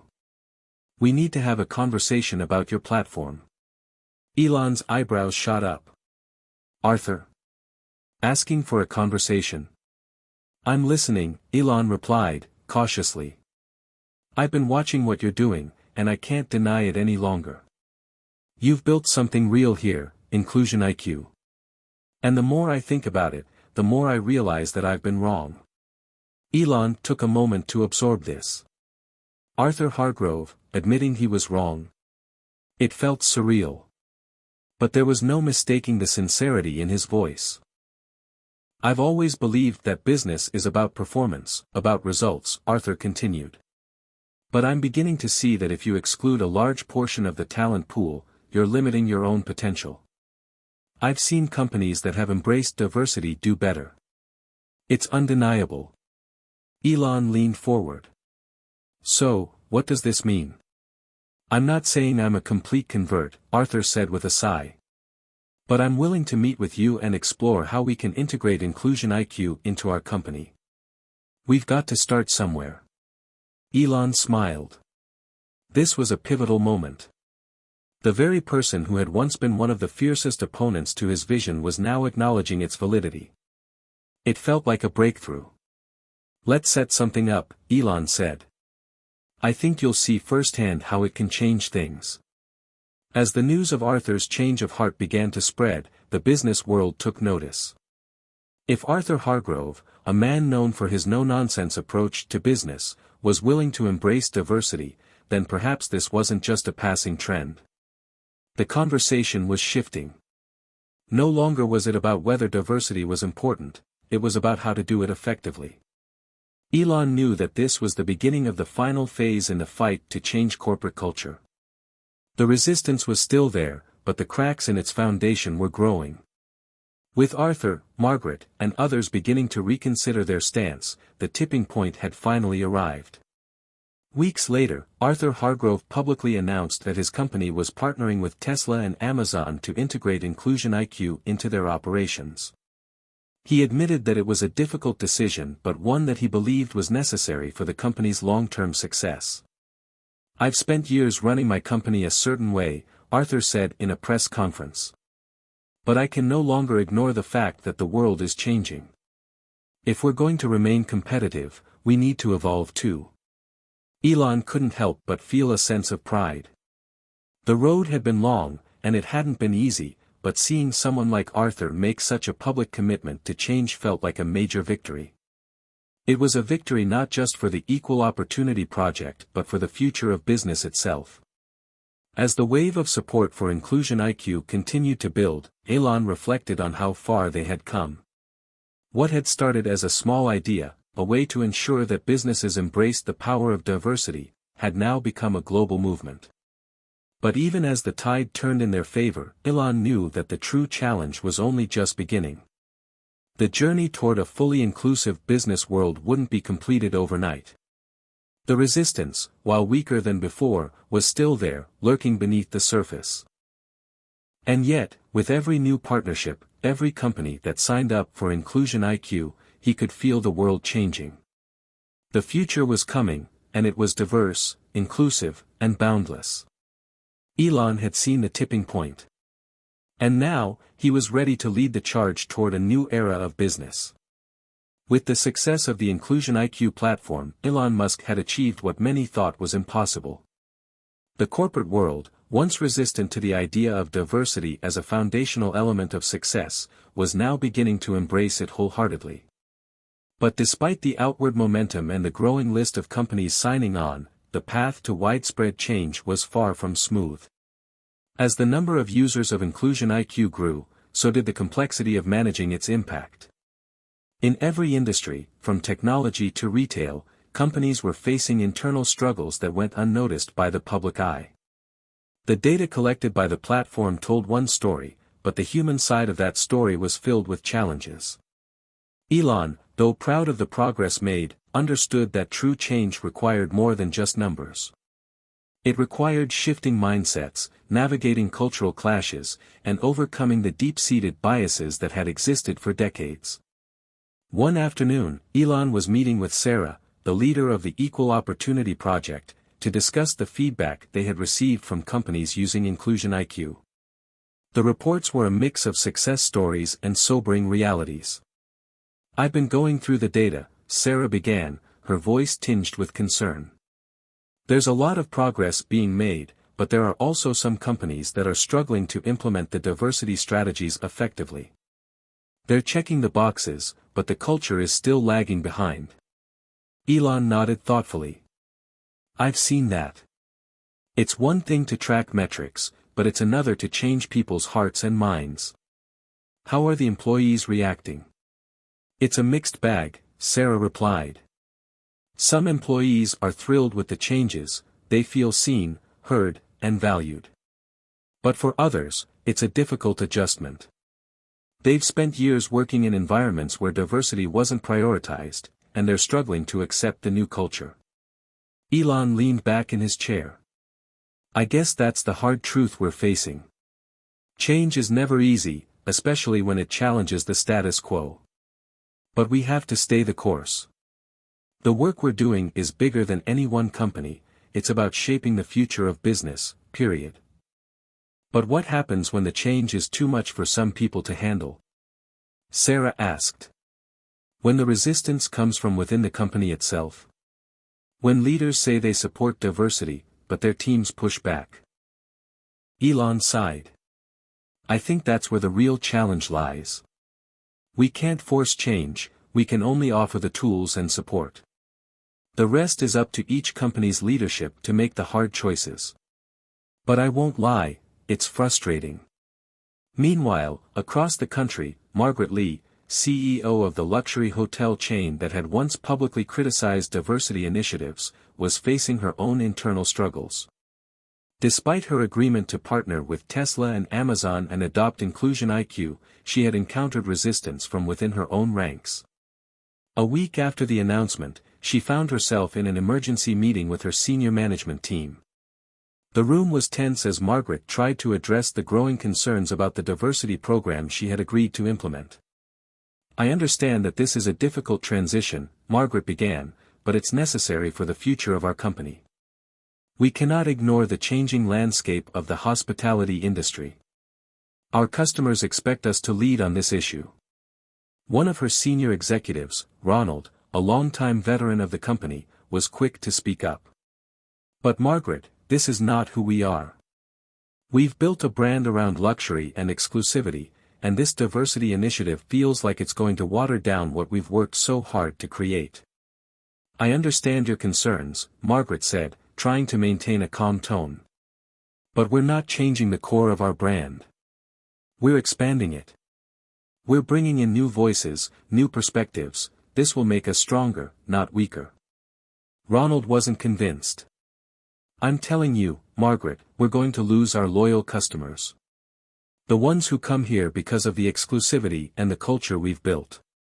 They won't want to share their space with outsiders." Margaret paused, thinking deeply. She knew this wasn't going to be easy. She had hoped that by signing on with Inclusion IQ, she could lead her company into the future. But the pushback was real, and it wasn't just coming from her employees.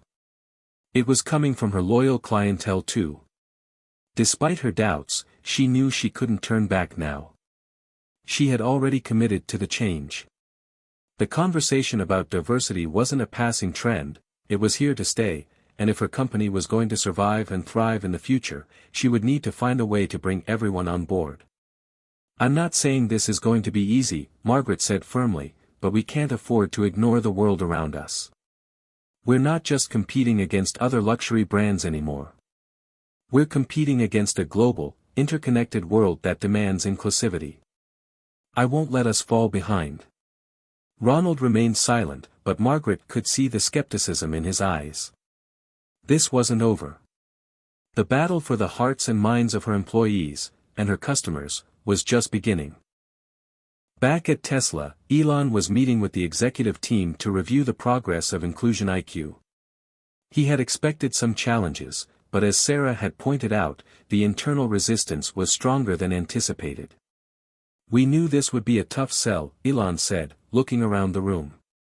"But we've seen what works and what doesn't. Now we need to figure out how to provide more support to these companies struggling with implementation. We need a deeper level of engagement." Sarah agreed. "Right now, it's too easy for companies to sign up and think they're done. They need more than just data, they need ongoing training, real mentorship, and continuous feedback." Elon nodded. "Exactly. Diversity isn't a one-time fix, it's a journey. It's a long-term commitment. We need to make sure companies know that they have the support they need to make this work, from the boardroom to the front lines." But as the conversation turned to potential solutions, a phone call interrupted Elon's thoughts. He glanced at the screen and saw that it was Arthur Hargrove. "Arthur, what's up?" Elon asked, answering the call. "Elon, I've got some bad news," Arthur said, his voice filled with urgency. "Our company is facing a massive backlash. Some of our top clients are pulling out. They're upset about the diversity initiatives, and they're making it clear that it's affecting their business decisions." Elon's face tightened. "How bad is it?" "It's bad," Arthur replied. "We're losing millions in contracts, and our employees are split. Some are on board, but others feel like we're selling out. I don't know what to do, Elon." Elon rubbed his temples. This was the harsh reality of the work they were doing. Change didn't happen overnight, and resistance, particularly from the most entrenched corners of the business world, was always going to be fierce. "We'll find a way through this, Arthur," Elon said, his voice steady. "This isn't easy, but we're in it for the long haul. You're not alone in this fight." As the conversation ended, Elon felt the weight of the challenges ahead. The road to a truly inclusive business world was full of twists, turns, and obstacles. But he was more committed than ever. They had come so far, and no amount of resistance would stop them now. Elon sat at his desk in the dimly lit office, his mind racing as the weight of the situation hit him. The phone call from Arthur Hargrove was just one of many that had come in over the past few days. The resistance against the Inclusion IQ platform was no longer a distant threat, it was an all-out assault. Companies, both big and small, were facing backlash from employees, clients, and even the public. The tide of support that had surged earlier seemed to be receding, and now they were left fighting to keep their hard-won progress intact. He leaned back in his chair and stared at the screen. The Inclusion IQ dashboard was glowing with data, success stories from companies that had made significant strides, but also the sobering statistics that reflected the challenges they still faced.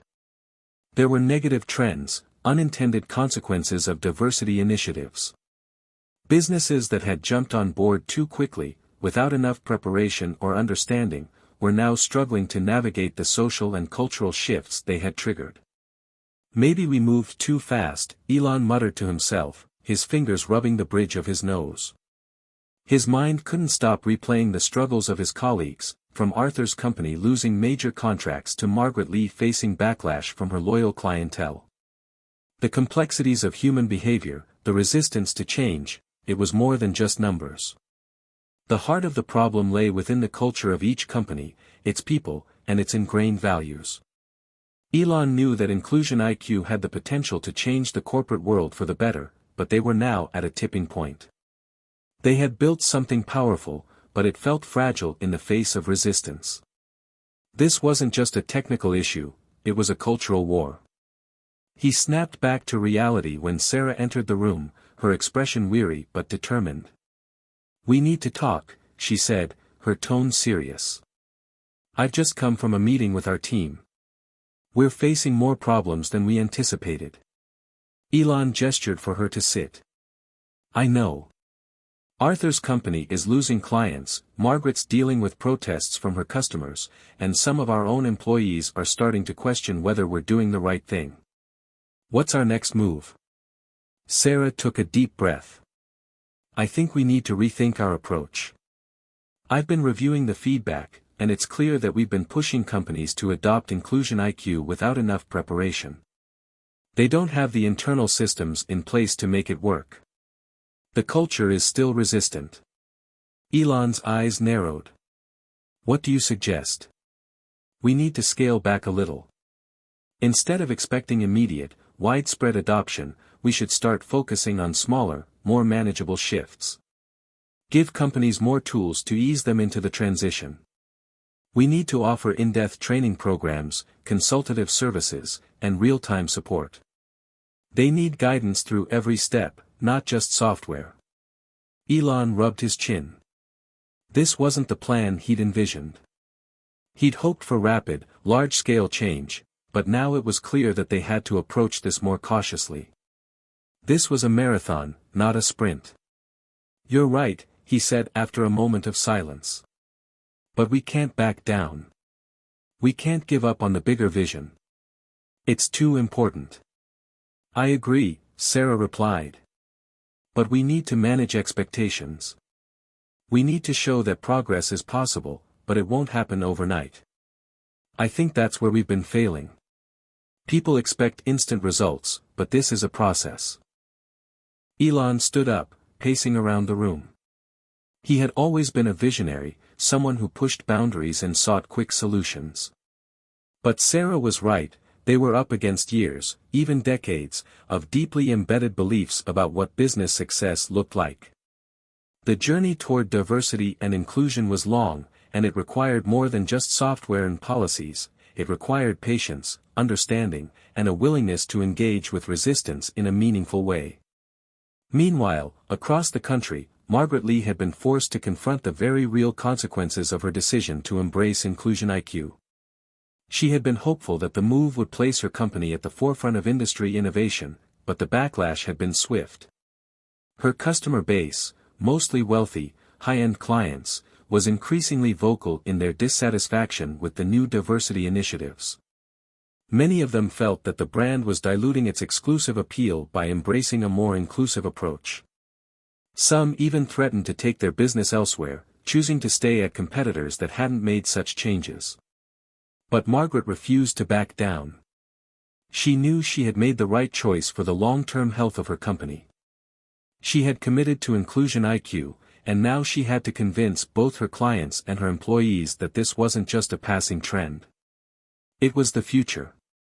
She called an emergency meeting with her leadership team, determined to address the issues head-on. The room was filled with tension as executives shifted uncomfortably in their chairs. "Let me be clear," Margaret began, her voice firm, "this is not just a PR move. This is about our company's future. We cannot stay locked in the past, catering only to a select few. The world is changing, and so must we." One of her top executives, Karen, spoke up. "I understand where you're coming from, Margaret, but we're risking everything here. Our loyal customers don't want this. They feel like we're turning our backs on them." Margaret shook her head. "No, Karen. We're evolving. We're expanding our reach. It's not about abandoning exclusivity, it's about offering a more inclusive experience for all of our customers. If we don't evolve, we risk becoming irrelevant."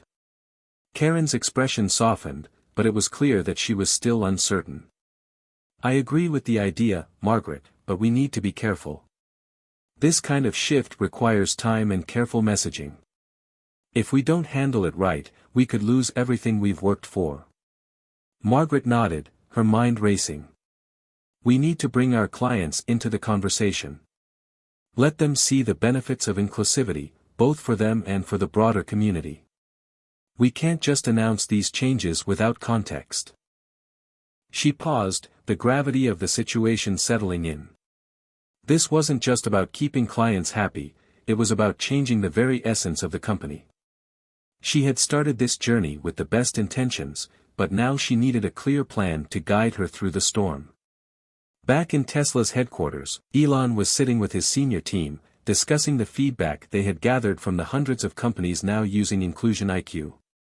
They had already made adjustments to the platform, adding more customizable features to help businesses transition more smoothly. But there was one key element that was still missing: human connection. "I've been thinking about this," Elon said, tapping his fingers on the table. "The technology is there, but we need something more. We need real, human interaction. If we're going to change corporate culture, we need to offer mentorship, direct conversations, not just dashboards." He turned to Sarah. "What if we launched a series of live workshops? We bring in experts, business leaders, and even employees from companies that are successfully implementing diversity initiatives. We create a space where people can learn, ask questions, and see how change is actually happening." Sarah's eyes lit up. "That's exactly what we need. It's not just about the software, it's about the conversation. We need to build trust, share stories of success, and let people know that it's okay to stumble along the way. The goal is progress, not perfection." Elon smiled. This was the pivot they needed. It wasn't just about providing tools, it was about guiding people through the process, showing them that real change was possible, one step at a time. With the new strategy in place, Elon felt a renewed sense of determination. They had stumbled, but they weren't giving up. The battle for diversity in the corporate world was far from over, but Elon was more confident than ever that they could win it. Elon stood on the balcony of his penthouse, overlooking the bustling city below. The weight of the world seemed to rest on his shoulders, yet in this moment, there was a strange sense of clarity. The new workshops and human-centered approach to Inclusion IQ felt like the right path forward. He knew it wouldn't be an easy road, but he was confident that it was the right one. The momentum was shifting, and it was time to turn the tide for good. But as the days passed and the workshops began, Elon was reminded that change wasn't just a matter of addressing the barriers companies faced, it was about breaking down the barriers that individuals carried with them every day. The resistance wasn't just coming from the top, it was pervasive at every level of the workforce. From executives to entry-level employees, the fear of the unknown, the fear of losing what they had, was palpable. Sarah, sitting across from Elon in a small, sunlit conference room at Inclusion IQ headquarters, pulled up a report on her laptop. "The first few workshops have gone well," she said, her voice a mix of optimism and concern. "We're seeing positive feedback from companies that have had direct involvement in the process. But the real test will be the broader outreach. Some companies are still on the fence about committing fully." Elon nodded thoughtfully. "What are they saying? Why the hesitation?" Sarah scrolled through the feedback. "It's a mixture of fear of failure and concerns about their customers. They're afraid that embracing diversity might alienate their loyal base, particularly in industries like luxury goods and high-end retail. Some executives worry they'll lose their top talent if they go too far outside the norm." "Yeah, I get it," Elon said, rubbing his chin. "But they're stuck in old thinking. The reality is, we live in a world that's growing more diverse by the day. And the companies that adapt will thrive. The others will get left behind. I think we need to drive that point home more clearly," Sarah added. "The future of business is inclusion, and those who don't adapt will not only fall behind but will be left out of a global, connected marketplace. Maybe we should invite some of the companies that are succeeding with Inclusion IQ to share their stories at the next workshop. Real examples will help the doubters see the bigger picture." "I agree," Elon replied. "The personal stories are the ones that resonate the most. We need to make this real for them." As they continued to discuss ways to further strengthen the workshops, Arthur Hargrove called in. Elon answered the phone, expecting another round of bad news, but what he heard was surprisingly positive. "Elon," Arthur's voice was filled with relief, "I've got good news. We've turned a corner here.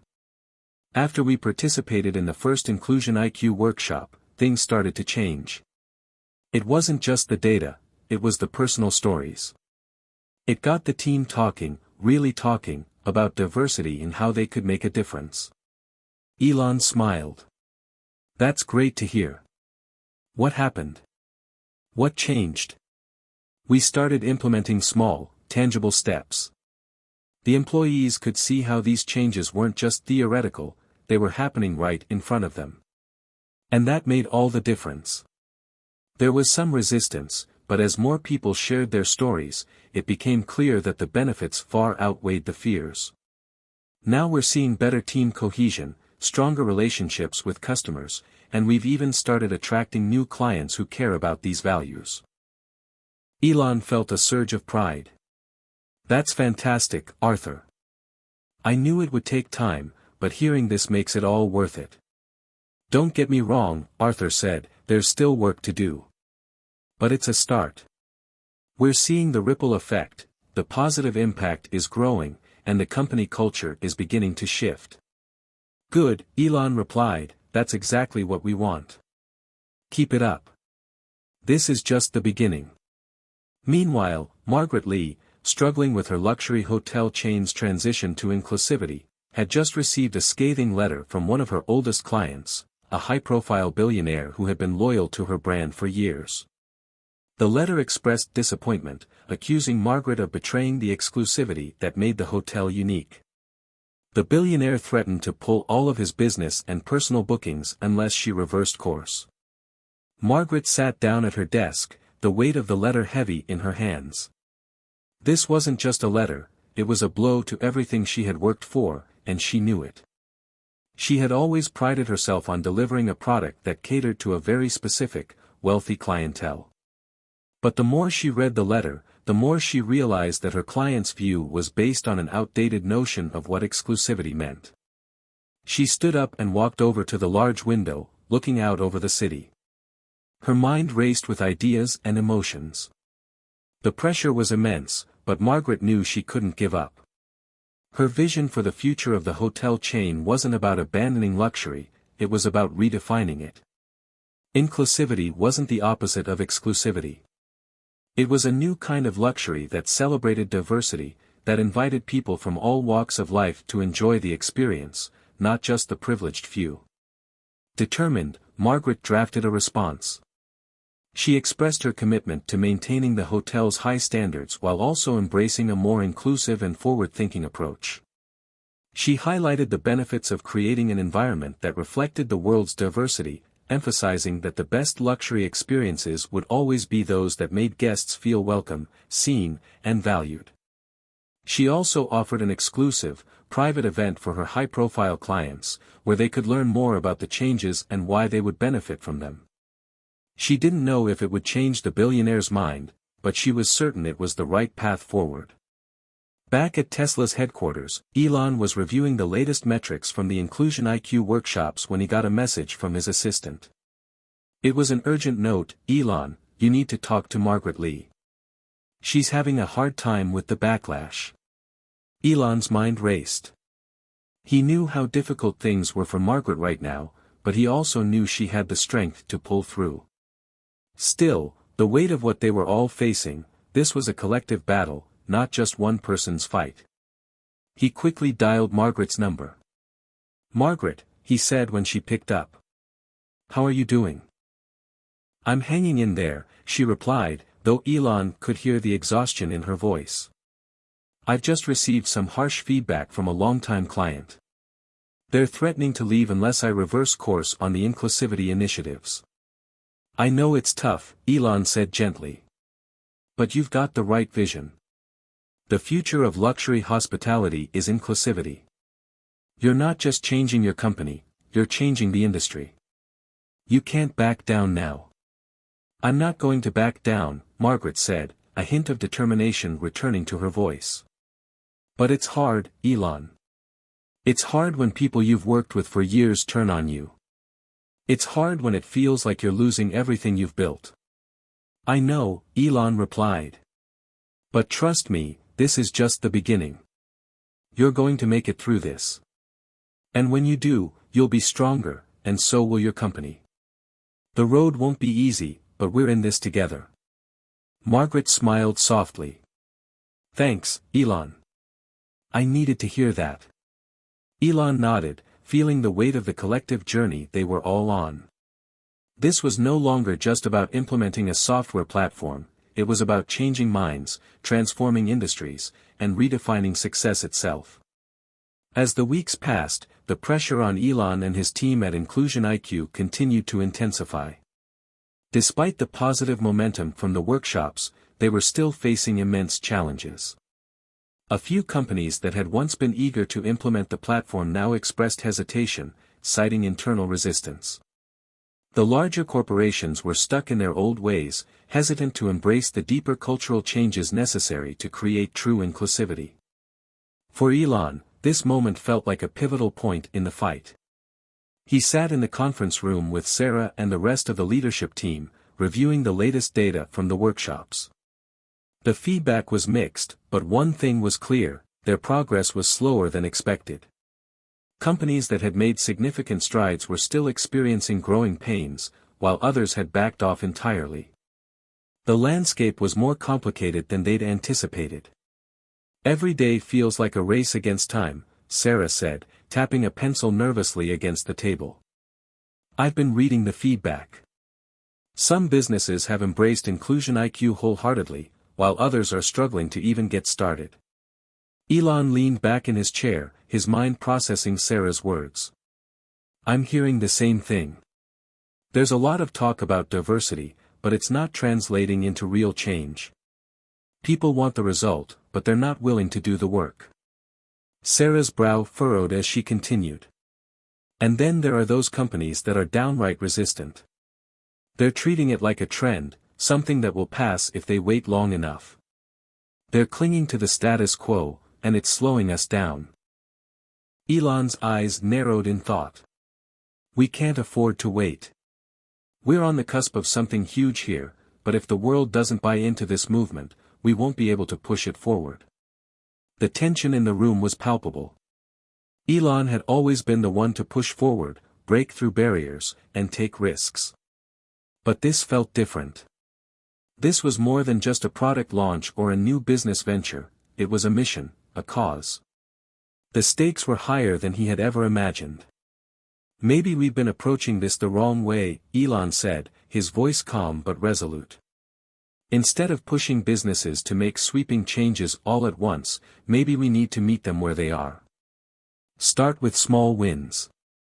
Show them how inclusivity can benefit them personally, not just their bottom line." Sarah nodded. "I think that's a good strategy. People are afraid of the unknown. We can't just throw them into the deep end. We need to give them a lifeline, something tangible to hold on to." As Arthur Hargrove reviewed his company's latest performance metrics, he couldn't help but feel both proud and anxious. The transition to Inclusion IQ had been rocky, but it was starting to show signs of promise. Employees were more engaged, clients were slowly coming around, and the company's culture was beginning to shift in ways that felt meaningful. Still, there were challenges. Resistance had not only come from outside the organization, but internally as well. Several senior executives were still hesitant to fully embrace the changes. Arthur's phone buzzed, and he picked it up, surprised to see a message from Margaret Lee. "Arthur, I need your advice," the text read. "I'm getting pressure from some of my oldest clients to reverse course. They say that the changes we've made are undermining the exclusivity of our brand, and I'm scared we'll lose them if I don't comply." Arthur sighed. He had been expecting this. He quickly responded, "Margaret, I understand what you're going through. It's tough. But the truth is, the world is changing. You can't afford to ignore it. Yes, some clients may leave, but you'll attract new ones who share your values. And remember, change takes time. We've been through the same growing pains, but it's worth it. Stay strong." A moment later, Margaret responded, "Thanks, Arthur. I needed that." Arthur smiled, knowing that while the road ahead would be difficult, they were all in this together. Change wasn't easy, but it was necessary. And ultimately, it would make them stronger. Back at Inclusion IQ, Elon and Sarah began developing a new strategy. They would focus on smaller, more incremental steps, with a greater emphasis on showing companies how inclusivity could work in practice. Instead of simply presenting a set of tools, they would offer personalized solutions based on the unique challenges each business faced. It was time to tailor the platform to fit the specific needs of individual companies. The workshops would also evolve. Rather than only featuring success stories from large corporations, they would now highlight companies of all sizes, demonstrating that inclusivity wasn't just for the big players. They needed to create a more inclusive ecosystem, one where every company, from startups to multinational corporations, could find value in the platform. Elon was hopeful.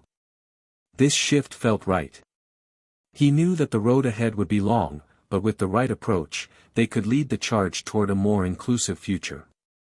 As Margaret Lee sat at her desk, staring out at the city skyline, she knew she had to make a decision. The pressure from her clients was mounting, and the fallout from her decisions was beginning to take its toll. But despite the challenges, she felt resolute. She couldn't back down. She had built her brand on a commitment to excellence, but she had always believed that luxury wasn't just about exclusivity, it was about creating an experience that was unique, memorable, and above all, welcoming.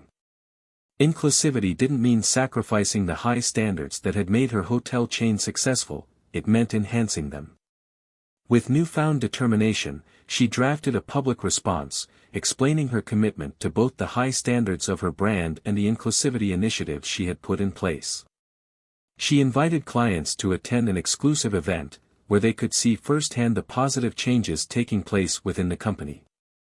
She emphasized that her vision for the future was one of unity, of connecting people from all walks of life in a way that celebrated diversity, not just catered to the privileged few. The next morning, Margaret sent the letter, hoping it would turn the tide. She knew the road ahead would be difficult, but she was ready to face it head-on. Meanwhile, Elon's latest brainstorming session with his team was starting to show results. The company had revamped the Inclusion IQ platform, taking a more nuanced, customized approach that considered the unique challenges of different industries and businesses. The changes weren't revolutionary on their own, but together, they formed a powerful, scalable solution that could help companies move forward at their own pace. Sarah, now more confident in their strategy, turned to Elon with a smile. "I think we've got it, Elon. This is the direction we need to go in." Elon nodded, feeling the same sense of relief. "It's not going to be easy, but this is how we'll make a real impact. One company at a time." As the team moved forward with the new plan, Elon couldn't help but feel a sense of pride. They had faced some of the toughest obstacles of their careers, but they were still standing. And more importantly, they were still pushing forward. The journey wasn't over, but it was only just beginning. The days following the revamped strategy were filled with a mix of anticipation and cautious optimism. Elon had always believed in the power of disruption, but this was different. The shift in Inclusion IQ's approach required not only business acumen but a level of empathy he had seldom relied on in his previous ventures. Now, the task wasn't just to innovate, it was to lead a movement, to change the very culture of industries that had resisted change for decades. By the time the next workshop rolled around, Elon felt a sense of urgency. The world was watching, and they needed to prove that Inclusion IQ wasn't just another trend or fad. This was the future of business, and he couldn't afford to let doubts hold them back. In a grand conference room in downtown San Francisco, Elon, Sarah, and the team gathered for the upcoming workshop. The first few companies to sign on had already seen improvements, and it was time to showcase the power of the platform in real time. Elon's phone buzzed. It was Arthur Hargrove, one of the early adopters, with an update. "Hey, Elon," Arthur's voice came through. "I wanted to give you a quick update before the workshop. We've had some challenges, but we're seeing major improvements. The team's been more engaged than ever. It's hard, but I think we're really making a difference." Elon smiled. "That's great to hear, Arthur. Stick with it. I know it's not easy, but the transformation is worth it." "Absolutely," Arthur replied. "We're seeing a lot of pushback from some of the older staff, but the younger generation is leading the charge. The real test will be how we keep this momentum going, especially with the resistance at the top." Elon nodded. "That's where we need to focus next, the leadership. If we can get them to see the value in this, it'll start to cascade throughout the company." After the call, Elon turned to Sarah. "Arthur's right. The challenge now is keeping the momentum up, particularly among leadership. We need their buy-in, or we risk stagnation." Sarah agreed. "It's a good reminder that change comes from the top down. The executives need to feel personally invested in the outcome, or they won't lead the charge." Elon's eyes narrowed. He knew Sarah was right. "We need a new strategy. We'll start targeting the senior leadership directly, show them how this isn't just about diversity, it's about profitability, long-term growth, and future-proofing their companies."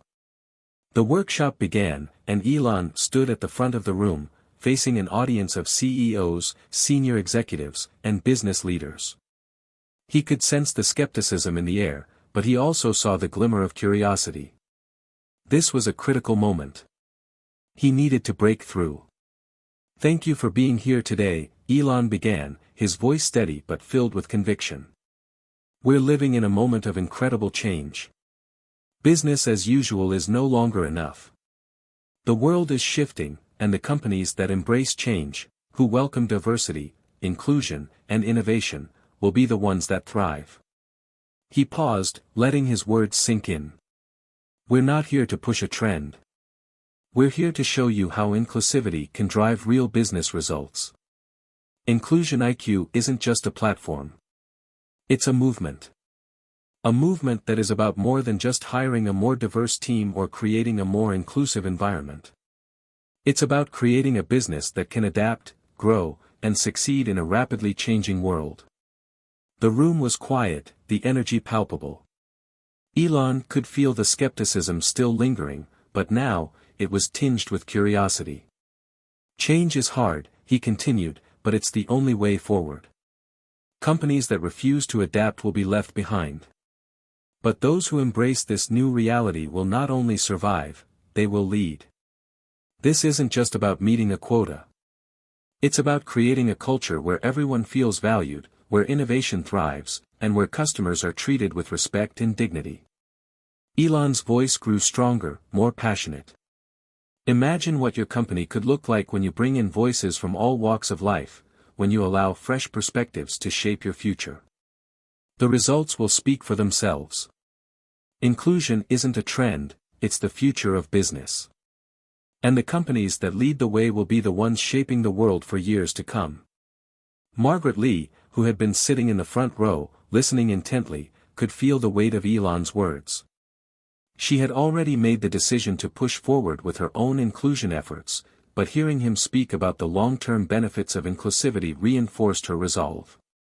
She had been nervous, terrified even, about the fallout from her older, high-profile clients. But hearing Elon's confident vision for the future reminded her why she had made the choice in the first place. She wasn't just fighting for her company, she was fighting for the future of the industry as a whole. As the workshop continued, Arthur Hargrove was in a similar position. His company had faced backlash from several key figures in the upper echelons of leadership, but the more they saw the data, how companies with diverse, inclusive environments outperformed those with more homogeneous teams, the more they were beginning to see the truth of Elon's message.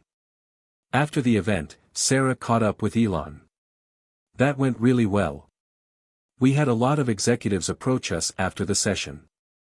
There's definitely interest, more than we expected." Elon nodded, a sense of relief washing over him. "We're starting to break through. It's the tipping point, Sarah. I can feel it." But just as he felt a sense of accomplishment, a troubling message appeared on his phone. It was from Margaret Lee. The text was short, but it hit him hard. "Elon, we've lost our biggest client. They've decided to terminate their contract with us, and they're pulling all their future business. They can't support the changes we're making." Elon's stomach sank. Losing a major client, especially one with such clout, was a huge setback. But he knew that Inclusion IQ couldn't just focus on maintaining old relationships. It was about building new ones that would help redefine the future of business. "We'll deal with it," he said to Sarah, his voice resolute. "This is a setback, but it's just one battle. The war is far from over." Sarah looked at him with a mix of concern and admiration. "You're right. We have to keep pushing forward. This is just the beginning." As the workshop concluded, Elon found himself standing at the front of the room, gazing out at the sea of executives who had witnessed the power of Inclusion IQ firsthand. He knew the road ahead would be challenging, but he also knew that there was no turning back now. They were past the point of no return, and the tide was beginning to turn. The ripple effects of this movement were growing, slowly but surely. And with every passing day, they were one step closer to changing the business world forever. The days following the workshop were a whirlwind for Elon Musk and the team at Inclusion IQ. Despite the setback with Margaret Lee's client, the overall response to their new strategy had been overwhelmingly positive. It was clear that they were on the cusp of something monumental, but the journey was far from over. Elon knew that they had to push forward, learn from every failure, and stay true to the vision that had driven him to this point. As the company prepared for its next major conference, the stakes felt higher than ever. This was going to be the defining moment, the moment where Inclusion IQ would either break through to the mainstream or falter under the weight of its own ambitions. Elon wasn't ready to settle for the latter. There was no turning back. Margaret Lee sat in her office, reviewing the latest developments after losing her major client. The sting of that loss had been painful, but she had expected it to happen. The pressure from the traditionalists had been overwhelming, and she had known that standing firm in her commitment to inclusivity would come at a price. But now that the dust had settled, she felt an overwhelming sense of clarity. She wasn't just fighting for the survival of her brand, she was fighting for something much bigger. Her phone buzzed, snapping her out of her thoughts. It was a message from Elon. "Margaret, I know the loss of your client was a tough blow, but this isn't the end. You're not alone in this fight. If you need anything, don't hesitate to reach out. We're all in this together." A sense of comfort washed over her as she read the message. She knew that Elon understood the long-term view. He'd been through countless challenges and setbacks in his own career. And it was that same resilience, that ability to persevere despite the odds, that had drawn her to his vision in the first place. She replied, "Thank you, Elon. It means a lot. We're staying the course. I believe in this, and I'm not backing down." Back at Inclusion IQ, Sarah sat at her desk, reviewing feedback from the executives who had attended the recent workshop. The responses were mostly positive, but as expected, there were a few who had expressed concerns about the practicality of implementing such sweeping changes. Many questioned whether inclusivity could really be integrated into every facet of a company, from hiring practices to internal culture, without negatively impacting performance. Sarah had expected these doubts. Change was hard, and the companies that had the most to lose were often the most resistant to it. But she also knew that they had to keep pushing. Every business would have to find its own way, but Inclusion IQ could provide the roadmap. "We've got a long way to go," Sarah said, glancing at Elon, who had entered the room quietly. "But this is the kind of challenge we were prepared for. This is where the real work begins." Elon nodded. "Exactly. It's easy to get swept up in the victories, but the hard part is pushing through when things get tough. We'll face setbacks, but we can't let them derail us. We've come too far to give up now." The next conference was fast approaching, and this time, Elon was determined to take the stage with a message that would resonate not just with business leaders but with every employee, every stakeholder in the fight for inclusion. As the event neared, the anticipation was palpable. Executives, thought leaders, and entrepreneurs from all over the world would gather, and Inclusion IQ had an unprecedented opportunity to showcase its vision on the global stage. It was no longer just a question of whether businesses could afford to embrace inclusivity, it was a question of whether they could afford not to. At the conference, Elon stood on stage, facing a packed auditorium of hundreds of executives and entrepreneurs. His eyes scanned the room, but his thoughts were focused. He wasn't just going to speak to the room as an entrepreneur or a businessman. He was speaking to them as someone who had built companies from the ground up, as someone who knew the struggles of change, of resistance, of failure, but also of success. "Thank you for being here," Elon began, his voice steady but charged with purpose. "We're at a turning point, not just in business, but in the world. I know many of you are here today because you're interested in the future, specifically, the future of business. And what I'm here to tell you is that the future isn't just about profit. It's about purpose. It's about inclusivity." He paused, allowing his words to sink in. "We've spent too long focusing on exclusion. On creating environments where certain people thrive while others are left behind. But the truth is, the world is changing. And in order for businesses to succeed in the future, we have to change with it. We need to build businesses that are inclusive, not just of race, gender, or orientation, but of ideas, perspectives, and people who bring something different to the table." Elon's words were met with an immediate ripple of applause. The audience was listening now. They were paying attention. "We've already seen the power of inclusivity," he continued. "It's not just about doing the right thing, it's about doing the smart thing. Inclusive companies are more innovative, more adaptable, and ultimately more successful. And we're here today because we believe that Inclusion IQ can help lead the way." He gestured toward the screen behind him, where a series of slides flashed, showing the positive impact of inclusive practices on company performance. It wasn't just a theory anymore, it was backed by real data, real results. "This is more than a platform," Elon said. "This is a movement. A movement that will change the way businesses operate, the way leaders think, and the way we treat one another. We can either embrace this change, or we can be left behind. The applause was thunderous now. Elon could feel the momentum building in the room. The seeds had been planted.